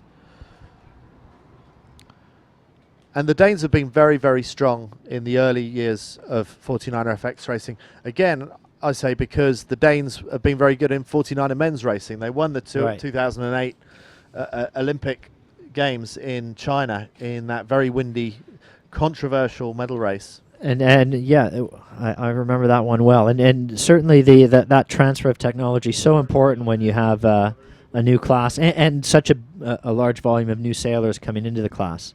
Yeah, absolutely. And so the Danes have really done well in the early years of 49er FX racing. And there's no sign of let-up in that either. Jenna May Hansen, Anne-Ida Nielsen, and their respective crews are very much at the forefront of 49er FX racing. Well, in this race, it's the second race of 49er FX Gold Fleet Racing. And we're about to come down to the final run down to the finish. They're just heading up to the top mark now. And certainly on the tracking, we can see that it's the Kiwi. The Kiwi boat has done very well out playing that right-hand side. And certainly they're going to be approaching that top mark. The thing we need to check is whether they've gotten themselves ahead of the German boat or not. And it looks to me, from our picture, it looks to me like that is a German boat just behind the Kiwis. It's a little bit hard to tell, but it looks like the Kiwis have taken the lead going round the top mark for the final time. So a superb race by Alex Maloney and Molly Meach. The Goga sisters hanging in there, second overall. This time, the Red Bull go for an early jibe. They do the jibe set, and the Kiwis went out to sea going up that final beat. They're now going out to sea, sailing back the same way that they've just come on the final run to the finish. All right, well, that's interesting to see. That's not typically what you would do. Normally you'd switch sides going upwind or downwind unless it's just for pressure. Yes, so maybe they feel that there is more breeze out to sea further away from the shore. But as you say, Peter, normally what works going in one direction, you want to do the opposite in the other direction, but that's not the case this time. And we're seeing the Kiwis prepared to chop and change their strategies. They're not locked into doing any one particular thing. It tells me that Alex Maloney and Molly Meach are looking around. They're seeing what breeze they have at the time. They're not just going on ancient history. They're going on what they think is right for that moment. And they certainly seem to be sailing with confidence at the moment. And why not? They've got a couple of good results today, and certainly looking now like they might be the overall leaders at the end of this race. The second of three races in the 49er FX class. And they are just coming down that final run to the finish now. And also up there near the head of the fleet, well, we've got the Kiwis coming down. We also have the French crew. They're right up there, Andy. And, of course, the Germans as well. Yeah, the Germans having a good race in this particular heat. We're seeing a few good German teams up near the front end. But clear water between the German Goga sisters and Alex Maloney and Molly Meach, who we see in picture. It's the Black Jenica of the Kiwi World Champions that's leading this race by now a comfortable margin. And we see them fully stretched again. They have a beautiful trapezing style, very low to the water, very low windage, very aerodynamic, and also using every bit of body weight and height that they've got. And Molly Meach, the crew, is one of the tallest in the fleet as well. She's a real lever. And also having a really good performance in this race is Francis Peters. Andy, they're doing really well. Yes, that's a little bit better from them. I expect to see them do well. They were third in last year's European Championship. But crossing the line now, it's the Kiwis, Alex Maloney and Molly Meach, reigning world champions, just getting their Jenica down as they cross the finish line. And the Seagulls celebrating with you. Everyone's happy about that Kiwi victory there. The Goga sisters not too far behind, about 100 metres behind the Kiwi winners of this race, and the Goga sisters are clear second place ahead of the next boat, which I think is going to be the French. I think it's going to be Francis Peters, actually. They're coming in, and then the French coming in from the other side of the course, maybe in fourth, but they might be pushed by a couple of German boats coming in from the other side. And a very, very big gap between the top three. And as you say, it is the British boat of Francis Peters, Nicola Groves, crossing the finish line there. That's a good result for them. And the top three, well, they're already into their sandwiches and their drinks. The rest of the fleet have yet to cross the line. Who's this? Looks like it could be the Irish. It's a French boat. It's Sarah Stayart and Julie Bossard, perhaps. Yeah. Yeah, they'll be next in. Third in last year's World Championship. Fourth in this race for the French, Sarah Stayart and Julie Bossard. A long way back from the top three, but anyway, who's to care? Fourth is a good result. Fourth is a good result, and a real close one coming up here as well, Andy. We've got the Danish boat with Nielsen and Olsen coming in now. That is indeed them. Denmark 11, the reigning European champions, coming in fifth place. Dutch boat, Ned 666. That's Jobbert, Van Dijk and Carol Begerman.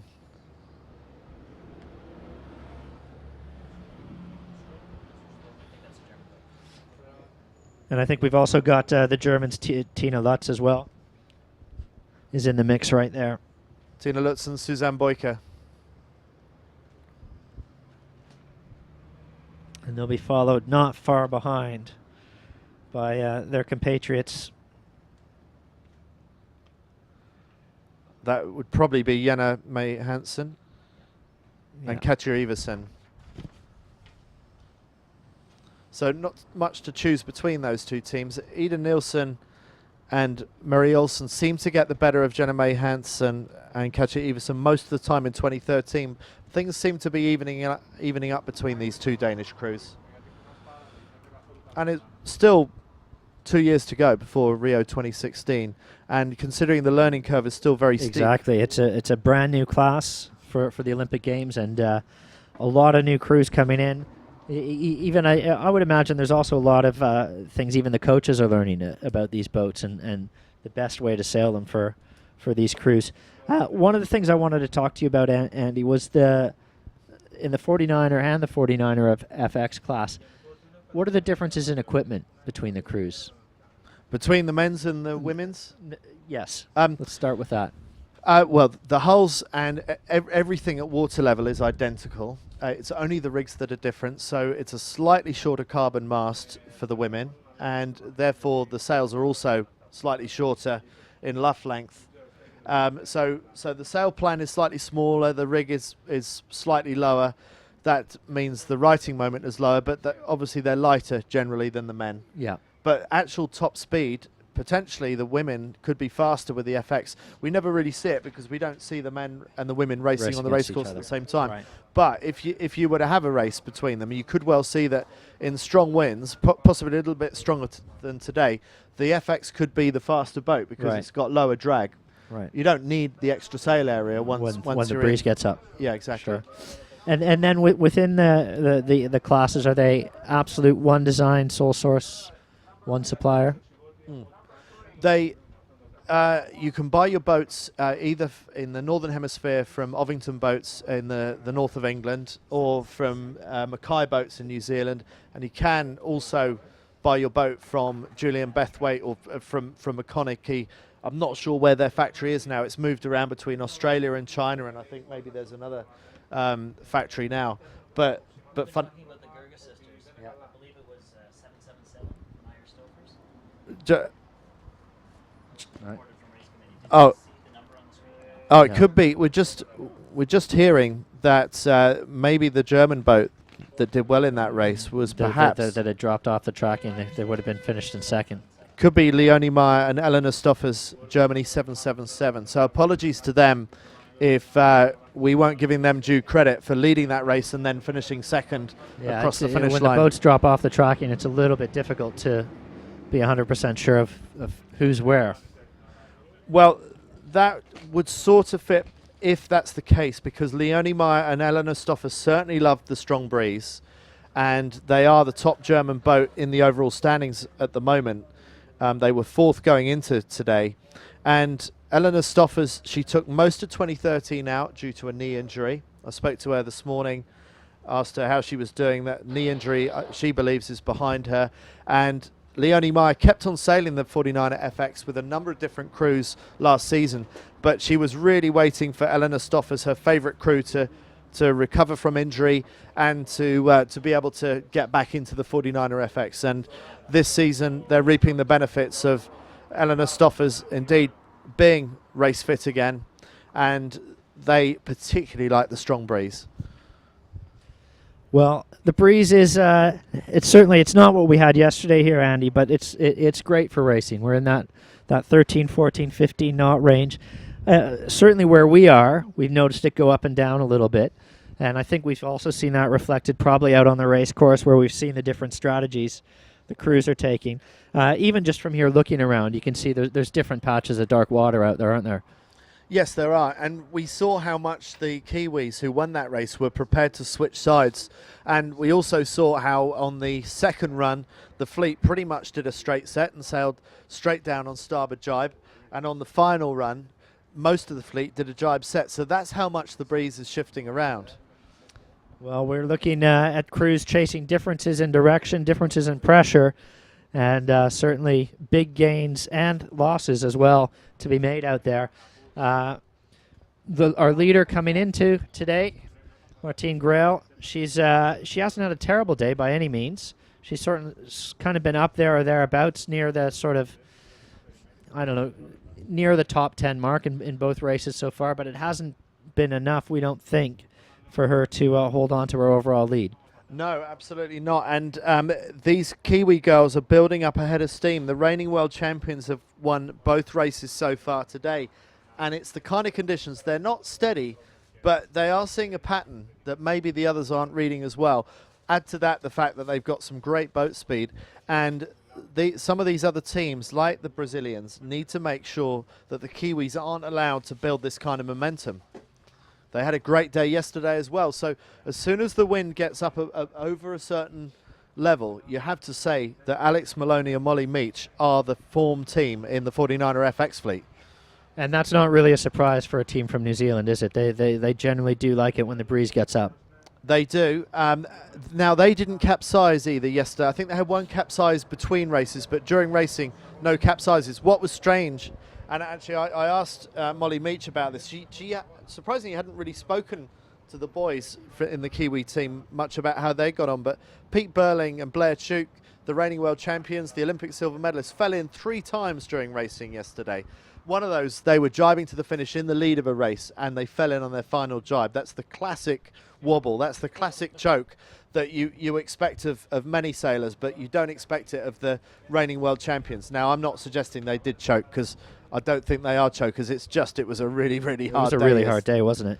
Yeah, the Kiwi boys didn't do so well yesterday. The second string team, who was second in last year's World Championships, haven't even made it through to the Gold Fleet finals. They finished in that agonising place, first in the Silver Fleet, 27th overall, just missing out on an opportunity to race the final 3 days against the best in the world. Well, and that's something I think that the point you just made is an important one and shouldn't be overlooked. It's not just the fact that you want to compete and finish as high as you can in this event. It's those 3 days of competition against better sailors, which is what's going to make you better, isn't it? And you can't buy that. You can't get that back. No, you absolutely can't buy it. And also what you can't do, and this is even more critical, is you go into this theatre style racing, and some of these teams are clocking up more and more experience in the final 10 theatre style racing, which is with boundary ropes down either side of the course. Now, you can set that up in training, but it's never quite the same as having it in competition. So some of these teams are continuing to move ahead in terms of their experience of having these 3 final races on the final day, about 8 to 10 minutes long, boundary lanes either side, like in a swimming pool. And if you don't get into that final 10, you're losing ground on those guys who are getting that experience, because it's a different style of tactics, a different style of racing. Well, that theater-style racing, we can look forward to that coming up on Sunday this weekend as we're here at the 49er, the European Championships for the 49er and 49er FX class here in Helsinki, Finland. The weather absolutely stunning today, not a cloud in the sky. It's about 20 degrees, certainly warmer without the wind. It's a cool breeze off the water, but it's a very nice summer day here in Helsinki, and great conditions for racing. That wind in the 12, 13, 14 knots, maybe occasionally touching 15 knots, but we're not seeing too much of that here today. And today it's the first day of racing in the Gold Fleet for both the women and the men. It's the women who are up first. That's who we're talking about just now. We've had 2 of 3 scheduled races, and we're about to get the third race underway shortly. But for the moment, we've had just the 2 races. It's a short gap between races. I think the race committee may be just looking and seeing if this wind is settling down. And we did see a few shifts on that previous race, but I don't think anything dramatic enough that required a course change. It looked like a fairly square course. As square as you can make it in these changeable conditions, because we did see them coming out different sides down that run, sometimes on starboard jibe, sometimes on port jibe. But David Campbell-James is pragmatic. He knows that as long as there's some tacking and jibing involved, that these sailors aren't too fussed about a perfect course. That's not the nature of this style of racing. That's very old school, that style of thinking that you have to move the mark every time the wind shifts 5 degrees. You'd never get a race in here if you were going to wait around for that to happen. And they're prepared to run with it. It's all part of the cut and thrust. And as long as you have enough races in the series, people accept that the cream is always going to rise to the top. I'm actually, talking of David Campbell-James, going to see if I can just raise him on the VHF and find out how we're fixed for the third race coming up. So I'm just going to give him a buzz. Okay, well, Andy starts to do that. We'll talk a little bit about the schedule and what we have coming up here over the next few days for you here at the 49er and 49er FX European Championships. Today it's the first day of Gold Fleet racing, and we're looking at starting with the 49er FX class. We've had 2 of 3 races so far, and in a moment we are going to go later this afternoon to the 49er class. It'll be the men and their first chance of Gold Fleet racing. Abandoning, we've had a big right here, so 10, 9, 8, 7, 6, 5, 4, 3, 2, 1. That's the warning for race 3. Not sure if we're going ahead here. We've got a bit too much starboard on it. So that was the voice of the principal race officer, David Campbell-James. He has got into a start sequence, but Andy's saying he's not very confident they'll make it all the way to the start gun. No, I think we're going to have a little bit of a delay, but he said that's going to be a 3-lap race. I understand that we might have a clip of an interview with the reigning world champions, the Kiwis, so we'll bring that to you shortly if we can get that up online. Okay, it looks like we're ready to go with that. So why don't we do that, and we'll while we do that, we'll follow up with David Campbell-James and see if we're going to get this start in. But let's take a look at this interview of the reigning world champions. Yeah, we were definitely breezy out there, and yeah, it was a lot of fun. Not so sure about the fun in capsizing, but I guess quite a few of the fleet was doing it. Yes, so we did our last jibe into the finish, and unfortunately we weren't laying, so we were kind of trying to go for another jibe, but we were all a bit tangled up in the boat, and we didn't quite execute what we wanted to do as well as we wanted to, so we ended up upside down, probably a metre from the finish line. And unfortunately 2 boats passed us in the same. Yeah, well, so obviously our overall plan is to get into the medal race and then try and do our best there, and hopefully we'll be on top by the end of the regatta. Okay, well, that was talk about yesterday's racing, and Andy, again, big conditions yesterday, big wind, a little bit different today. It should be a little bit easier out there. Yes, that Molly Meach there. If they can get around the track without falling in as they did yesterday, then it should be a breeze for them today. And so far they're making it look pretty easy. That was a dominant win by them, and they've won both races so far today. So really, really impressed by the Kiwis. I guess we should be. They are the reigning world champions, but impressive nevertheless. Okay, and Andy, we'll also just keep a weather eye out here of the tent and see if we are getting into the start sequence, because certainly haven't heard anything being abandoned yet. The boat's starting to pick their lanes, and it looks like they're starting to line up now. I'm not sure. I'm not sure if I'm seeing enough of a pattern there with the way that they're. You might be right. I'm trying to see what flags are on there. Oh no, you're right. You're right. So we are. We see the U flag flying. So we are into the final 4 minutes. So we haven't seen any port tack starting yet. I don't think it's everyone's starting on starboard tack so far. And certainly, if the wind is in a right-hand phase, I don't think we're going to see it in this race then either. Maybe not. Maybe not. But I don't know. It can work incredibly well. And yeah, if you think it's going to shift back left again shortly afterwards, you wouldn't want to go out to the right. But I think at some point we will see someone give the port tack start a go. Okay, well, we do have race 3 of the 49er FX Gold Fleet Racing just about to get underway here, Andy, and we're down to the final 2.5 minutes or so as everyone's starting to line up, and let's see who's coming down to the pin end here. We're actually into the final 30 seconds here. It's about 30 seconds to go. And the Irish still on port tack on the right-hand side of picture.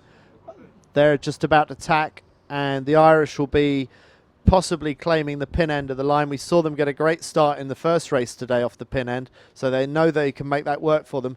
Final 15 seconds to go, and one boat really high on the left-hand side. I'm wondering if that's the Kiwis, or is it an Australian boat? Very high up on the line there. The Irish moving forwards, doing another tack. Oh no, that is the 1 minute. So there's 1 minute to go now. Yeah, the Irish coming back towards the middle of the line now. Yes, they're now on right-hand side of picture. They obviously bailed out of that. They felt their approach was a little bit too early. 45 seconds to go. German team on the far left of picture. Will they go for the pin end, or will they be thinking about the port tack start? Germans have got it all to themselves at that end of the line. They're just out of shot there.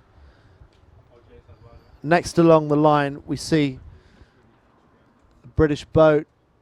Can't quite make out the flags. I can see the Irish are lining up to be about third or fourth away from the pin end, from the left-hand end of the line. Yeah, I think there's an Australian boat in there as well, Andy. I think you're right. I think it's a German and a British boat.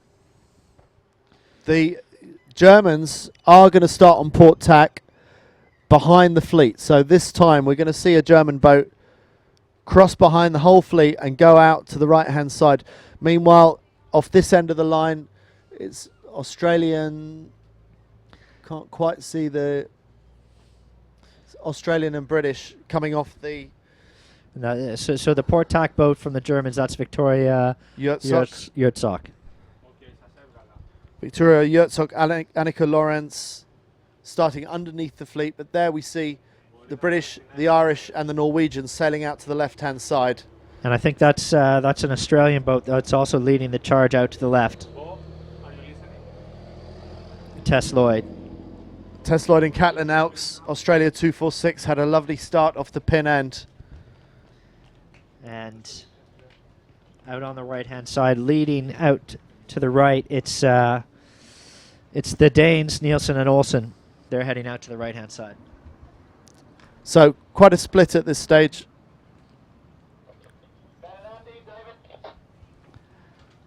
And sort of mid-fleet. David Campbell James here. Slightly right, but we actually got it away. One boat very, very close, but we've given it as all clear.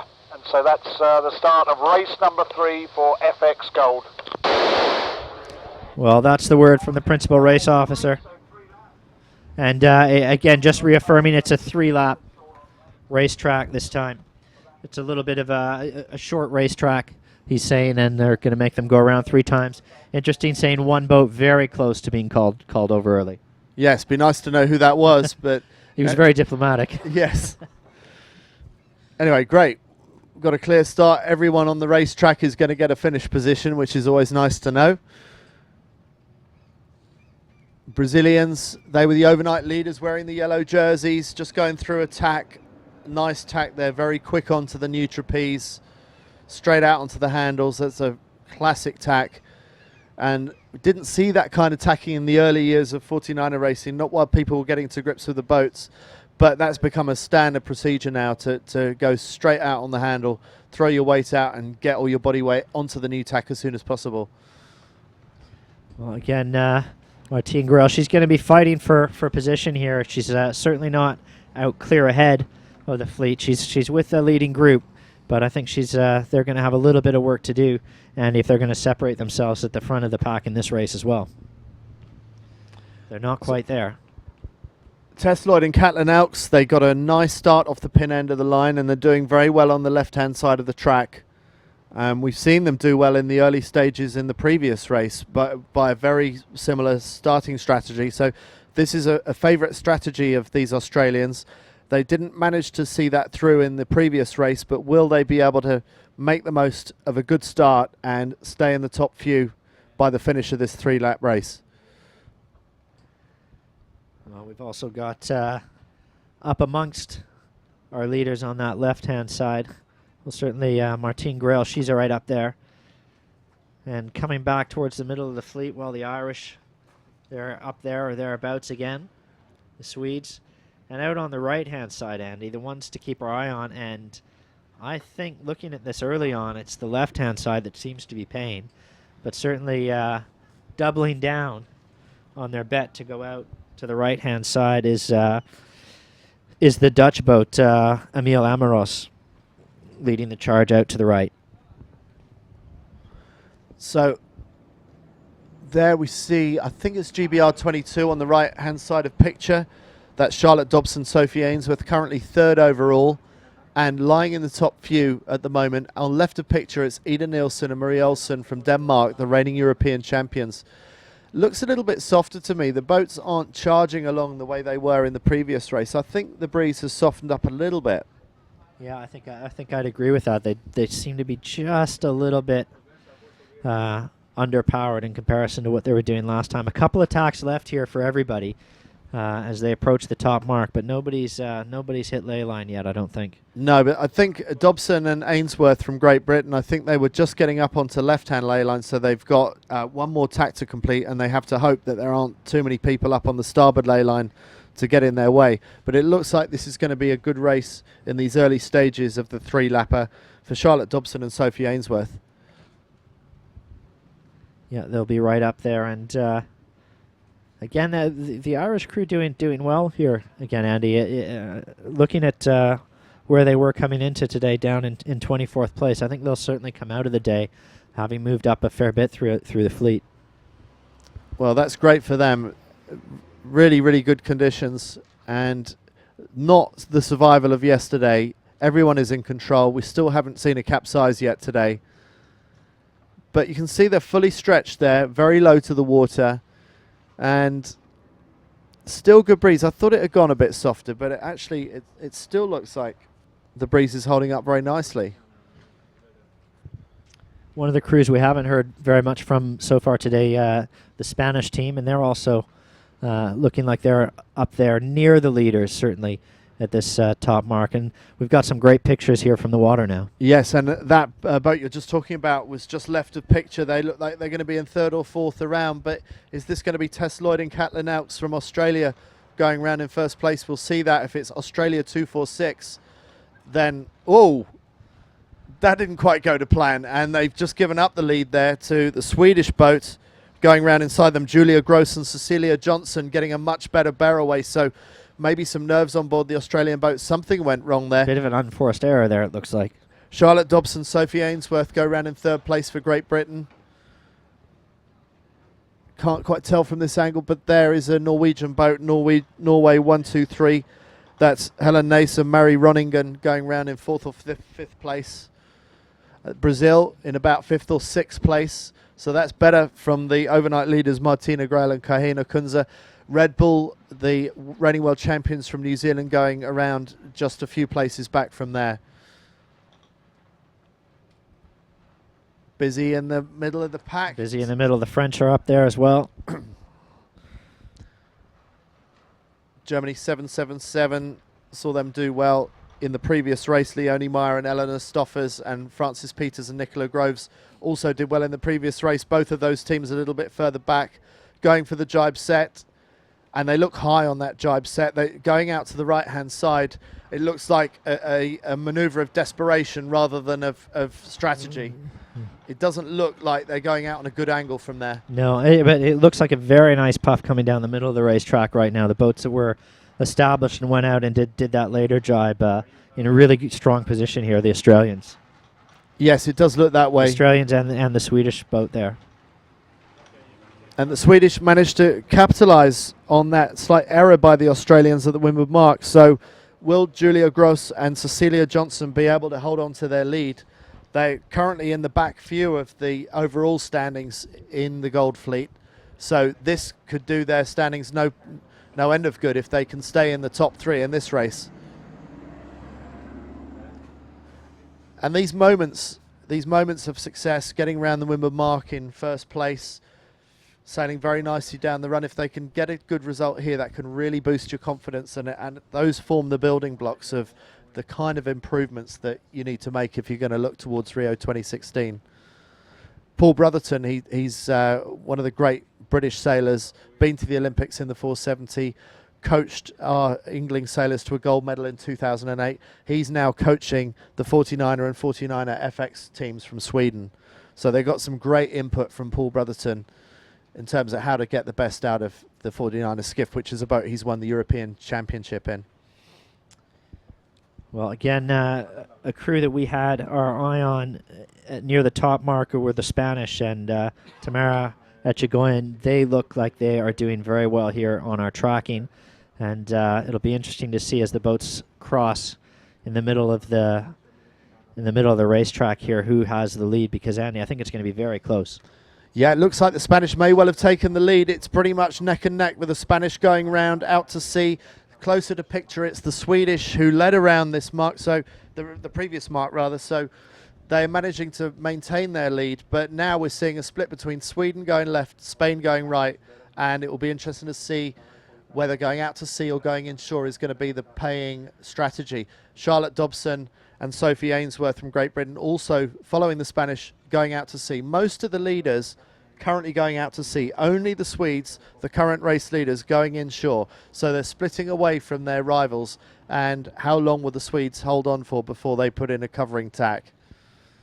Well, we would expect to see that sooner rather than later. But let's take a look and see how this develops. It's certainly an interesting split that's going on here. And when you have those that are a little bit higher up in the overall standings all choosing to go offshore, I think I'd be thinking if I were on that Swedish boat, it's time to tack back and get myself back in touch with the rest of them. It could be. You partly have to base your decision on how much traffic is still coming downwind behind you. How many boats still with Jenicas on the run do you have to avoid? So you can't always go back into the middle of the course as early as you'd like to.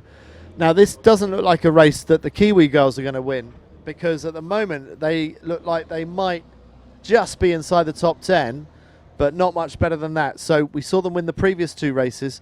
Not so good from them this time. And again, that'll shake up our overall standings and compress the leaderboard once again. Spanish, they've tacked back in. They're sailing back into the middle of the course on starboard tack, and we've got a cross here. Who's going to cross who? The Spanish have moved ahead of the Swedish, so we did fear for the Swedish, wondered if they would hold on to their lead. Currently, they've lost their lead, but they've traded sides. And the Spanish, knowing that they've profited from the right-hand side, have put a loose cover back on the Swedes, and they are going back out to the right-hand side again. So the Swedish, now leading this race, obviously want to protect the right-hand side, which is the side they've done so well from. And Andy also, pushing that charge out on the right, the Australian crew, and Martine Grail, the Brazilians, also heading out there. We've got Barry Johnson leaning in over our shoulder, looking at our pictures. Barry is the class measurer, and I hope they're all behaving themselves today, Barry. Well, we'll find out when they get inside, Andy, once they finish the races, when we do some post-race checks. This is a one-design fleet, though, so what is there for a measurer to do? Everyone's sailing the same kind of boat. Well, where do you want me to start? But basically, all the weights are recorded, the forestays measured. And it's now more self-policing, whereby it's a declaration where they declare the equipment they're going to use. And if they're found to be using non-declared equipment, well, they face a consequence when they go to the jury. Thanks, Barry. Not a man to cross. Do not get in the way of Barry Johnson. Thank you for that. Just behind Barry, I see that the Gold Fleet men are hoisting their mainsails. I see the yellow jerseys on the French team who currently lead the men's series. I see the New Zealand one of the reigning world champions just getting on the water. We're going to be talking about them after this race is complete. This is the final race of the day for the Gold Fleet FX women. That's right, Andy. So we have 6 races scheduled for you today. And we're starting with 3 from the 49er FX, the woman. And Andy, I think we've got somebody just holding it together. Yes. Jenna Hansen and Katja Iversen. That's not the kind That's of boat. about as close as you can get. Yeah, at least they saved it. But yeah, that's not what you want to be doing. And a rare boat handling error from the Danes. All right, well, we are getting up close to this top mark again now, Andy, and it's crunch time. We'll see who has been able to make their gains. We should have a mark rounding in just a few moments, and we'll see whether we've got that wonderful camera shot from the water up by the top mark. That was fantastic. Right of picture, we see the Red Bull boat of the reigning world champions from New Zealand. They're going to struggle if they're going to win this race. We're at about the halfway stage of the race, and it's still a very good score for them, but they dominated the previous 2. Spanish, looks like the Spanish might, it's very hard to tell from this angle. I think maybe they're still ahead of the British, but Charlotte Dobson and Sophie Ainsworth still very much in contention and just about to sail in front of the windward mark, unless that's the mark from the other course. No, they should be approaching that top mark in just a few moments now. So interesting to see if the Brits have managed to get on ley line, because if they have, they'll be threatening the Spanish for the lead in this race. And the breeze is up there. You can see the dark water that they're sailing into. The breeze is picking up, which some of the men will be pleased about, some less so. And now we see them coming straight towards us, and it is the British boat that's now taken up the lead. Maybe the Spanish sailed too far over ley line.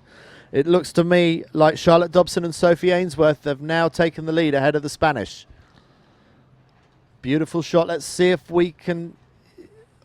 Yeah, straight and they straight into the jibe set there. Very unusual to see that. And the Spanish as well. It's a bit of a messy hoist by the Brits, but they've got the kite set, getting out onto the wire, and they accelerate away. So very, very nice. And they've got a nice gap here, Andy. This is the Swedish boat, I think, coming in now. So they've got a nice gap, the top 2. They have, and you can see why they did the jibe set. They're sailing on a very deep angle on port jibe. Tess Lloyd and Caitlin Elks, they were leading around the top mark. They're still in 4th place. But there are significant gaps here. So the top 4 on a real breakaway. This is Brazil sailing around now. The overnight leaders wearing the yellow jerseys. What kind of hoist will they choose? Going for the straight hoist. And I think they're in about 5th or 6th place just now in this race. I think this will be their best finish of the day if they're able to hold this. So not an outstanding day for the Brazilians who were leading going into today. A much more impressive day by the New Zealanders.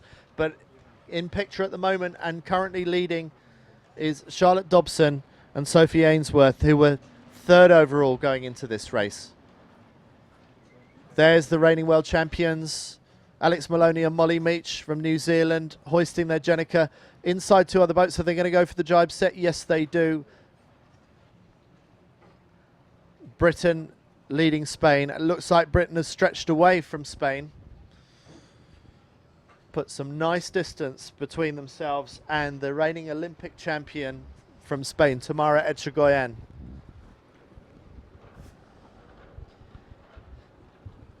Breeze has picked up slightly. Yeah, the wind is up. Boat handling becoming much more of a premium as the weather gets up, and we can certainly see the wind. It's not coming all the way into us, but plenty of breeze a little bit further offshore. So the British have jibed, the Spanish jibe not many seconds behind them, but at the moment it's been a slight gain to Great Britain down this run ahead of the Spanish. And that boat we see there, that's a men's 49er getting ready, so don't be confused by that. It's the two blue Jenicas we need to focus on. In picture, we see Great Britain doing a drop, getting ready to go round the mark that will take them out to sea. They are choosing to go round the right-hand gate and go out to sea towards the right-hand side. And you can see there that they have made a gain of about 3 boat lengths, maybe 2 boat lengths on the Spanish. So a little bit faster down the run, and the Spanish make life easy for the British because they choose to go around the right-hand side as well.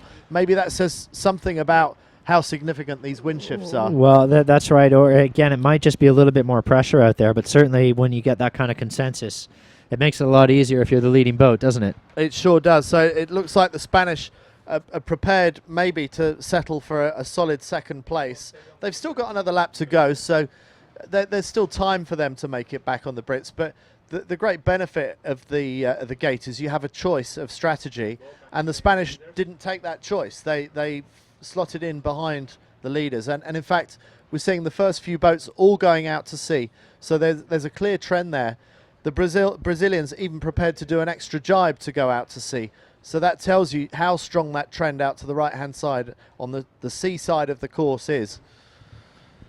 Yeah, and we did hear from the principal race officer, David Campbell James, that he was thinking he might have to delay the start with a right-hand shift. So maybe that's been reflected now, and we're starting to see that right-hand trend. The strange thing is that the Brazilians, they did an extra jibe to go round the other mark, and then they tacked immediately. Why would you do that? Two additional manoeuvres that they weren't required to do. Not quite sure what the thinking was there. And now we're seeing quite a few 49ers in shot. They are picked out by their yellow sails as opposed to the blue colouring of the FX sail. So don't be confused by the yellow sail with a Union Jack that just went out of picture. Now we're looking at the bulk of the fleet in the sort of the back end of the top 10 of the FX fleet. This is the final beat of the day for the FXs. The men will be up next for their 3 races in the Gold Fleet finals. Again, that's a 49er, not an FX. Now we're looking at the leaders. It's Great Britain in middle of picture, ahead of the Spanish. Spanish still on port tack. The Brits have tacked into towards the middle of the course. So there's an opportunity, maybe, if there's any ley line left for the Spanish to go further out to the right-hand side. So how will the Spanish be able to attack the Brits? The Brits allowing a little bit of leverage to develop here. Yeah, it's interesting. I mean, the Spanish tacked back for the middle of the course, but they only went out there for just a few moments before tacking back. So they've decided that there is something out to the right, that they want to hit that right side hard. And they're letting Britain lead the way back in towards the middle of the course. Having said that, it looks like the Spanish have tacked up on the hip of Great Britain. So still more or less following Charlotte Dobson and Sophie Ainsworth, and again making life relatively easy from a tactical point of view for the British. As long as the British can keep the boat upright, and the breeze is building, we should bear in mind, then they should be able to bring this one home. There's a nice gap developed between the Great British team and the Spanish team. Norwegian boat front of picture. Not sure where they are overall, probably towards the back end of the top 10. Sailing away from picture is Red Bull, New Zealand. Still a good result for them. I think we can safely say that the Kiwis will still be leading overall by the end of today. Well, we'll try and get that score to you as soon as we can after racing finishes. And our overnight leaders, the Brazilian team, they're leading the charge out to the left-hand side of the racetrack here, Andy, and they're looking for a top 5 position. It actually doesn't look like there's been much in it in terms of a gain or a loss by going out to the left. They're leading the charge out there, and I don't think they've dropped back compared to the guys out to the right. Okay, well that's interesting. So maybe the right-hand side that was so favoured by so many other boats isn't really going to be that significant. We saw the Brazilians do that extra jibe and extra tack that they didn't need to do. And so they obviously wanted the left for some reason, and it's not doing them too badly. And just on the overall standings, it looks like the Kiwis are going to be leading at the end of today if things were to stay the way they are at the moment. But it would be a Danish team, Ida Nielsen and Marie Olsen, the reigning European champions, that would move into second overall. And the Germans, Leonie Meyer and Eleanor Stoffers in third. We have to go back to fourth to find out where Martina Grail and Kahena Kunz have fallen to. They are the yellow jersey wearers today. Overnight leaders have dropped to fourth as things stand at the moment. Well, we'll keep our eye on that as we approach this top mark, Andy, and we're going back to our shot on the water, and it looks like it will be the British team leading the charge around the top mark for the final time today. And a nice lead that they've stretched on the Spanish, which is no great surprise because the Spanish tactically have made life very easy for them. They pretty much follow the Brits up the course. And obviously... two late tacks by the Spanish as well. So that ley line not helping. And another jibe set, an immediate jibe set there by the British team, and a good set it is too. And that is a difficult manoeuvre. They make that manoeuvre look easy there, but some nice boat handling by the British. And a good lead too.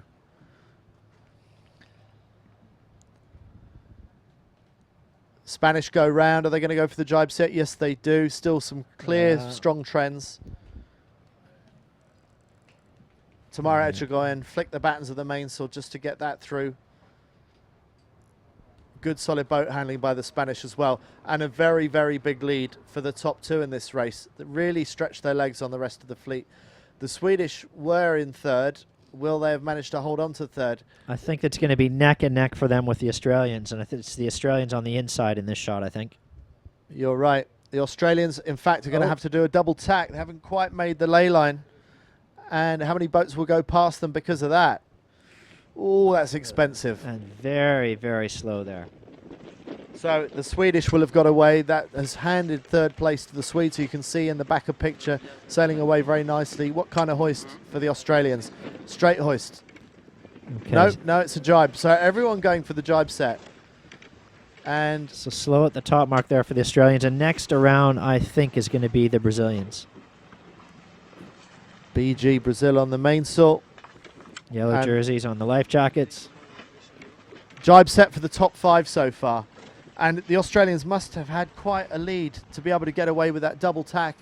A slow couple of manoeuvres there, the tack and the jibe for the Australians, but the Aussies safely in fourth place ahead of Brazil in fifth.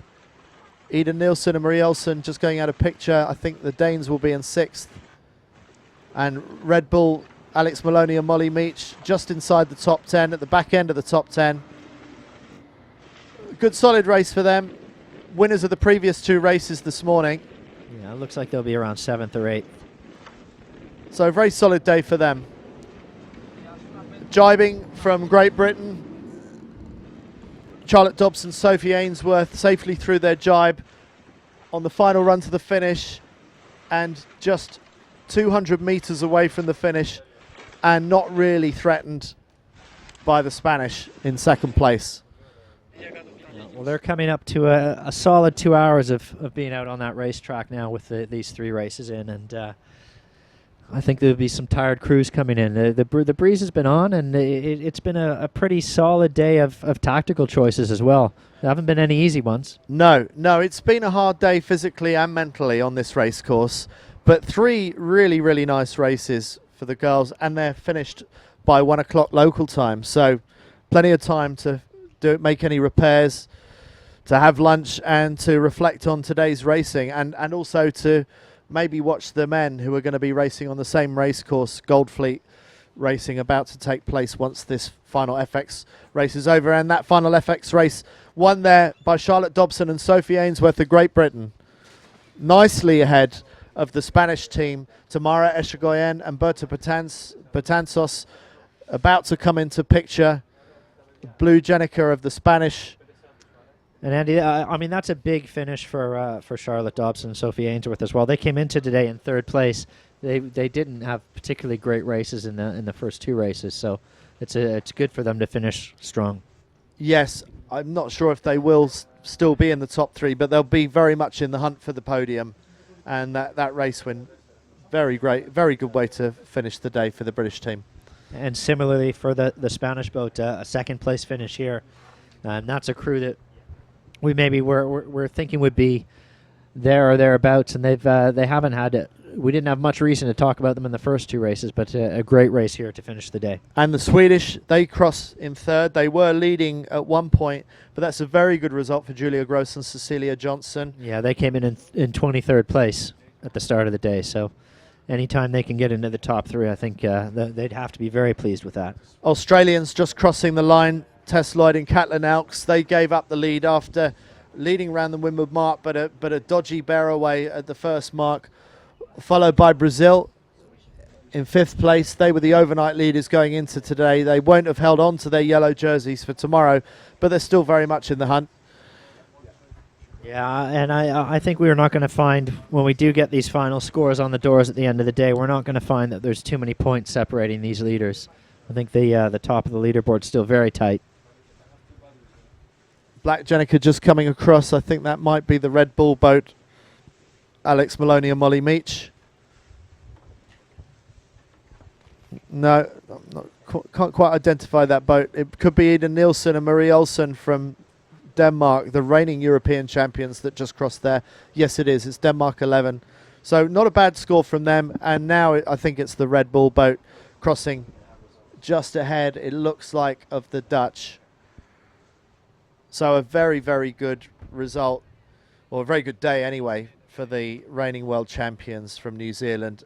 Not such a great race by their high standards. They did win the two previous races, but a 7th or 8th or thereabouts in that race puts to bed a very solid day for the Kiwis.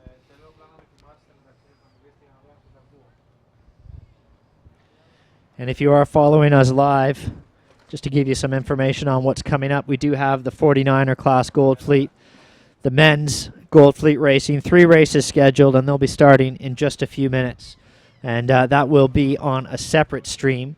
So if you're following us live, you'll go back to the 49er.org class website and pick up the new stream in just a few minutes as we finish up racing here in the 49er FX class.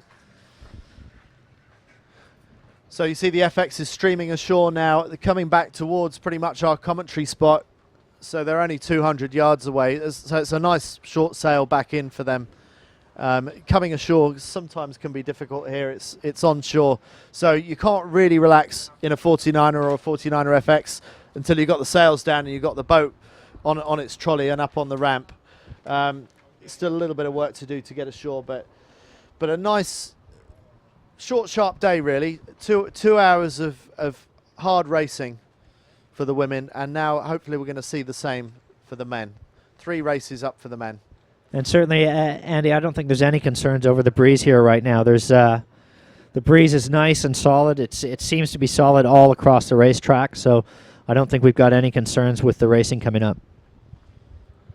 So we're going to be wrapping up shortly, and we're going to be coming back to you a little bit later on. I believe we've got a video to show you, a new video to show you later on. But we're going to be wrapping up shortly. All right, so this has been the 3 races in the 49er FX class. It's been the first day of Gold Fleet Racing here. We've got some more of that coming up tomorrow in the women's class, but today we do have the 49er, the men's, coming up shortly. It is on a new stream, so if you're with us live, please go back to the 49er.org website, pick up the new stream in a few minutes. But for now, we're going to sign off here from the 49er FX European Championships. We'll be back in a few minutes on a new stream with the 49er class.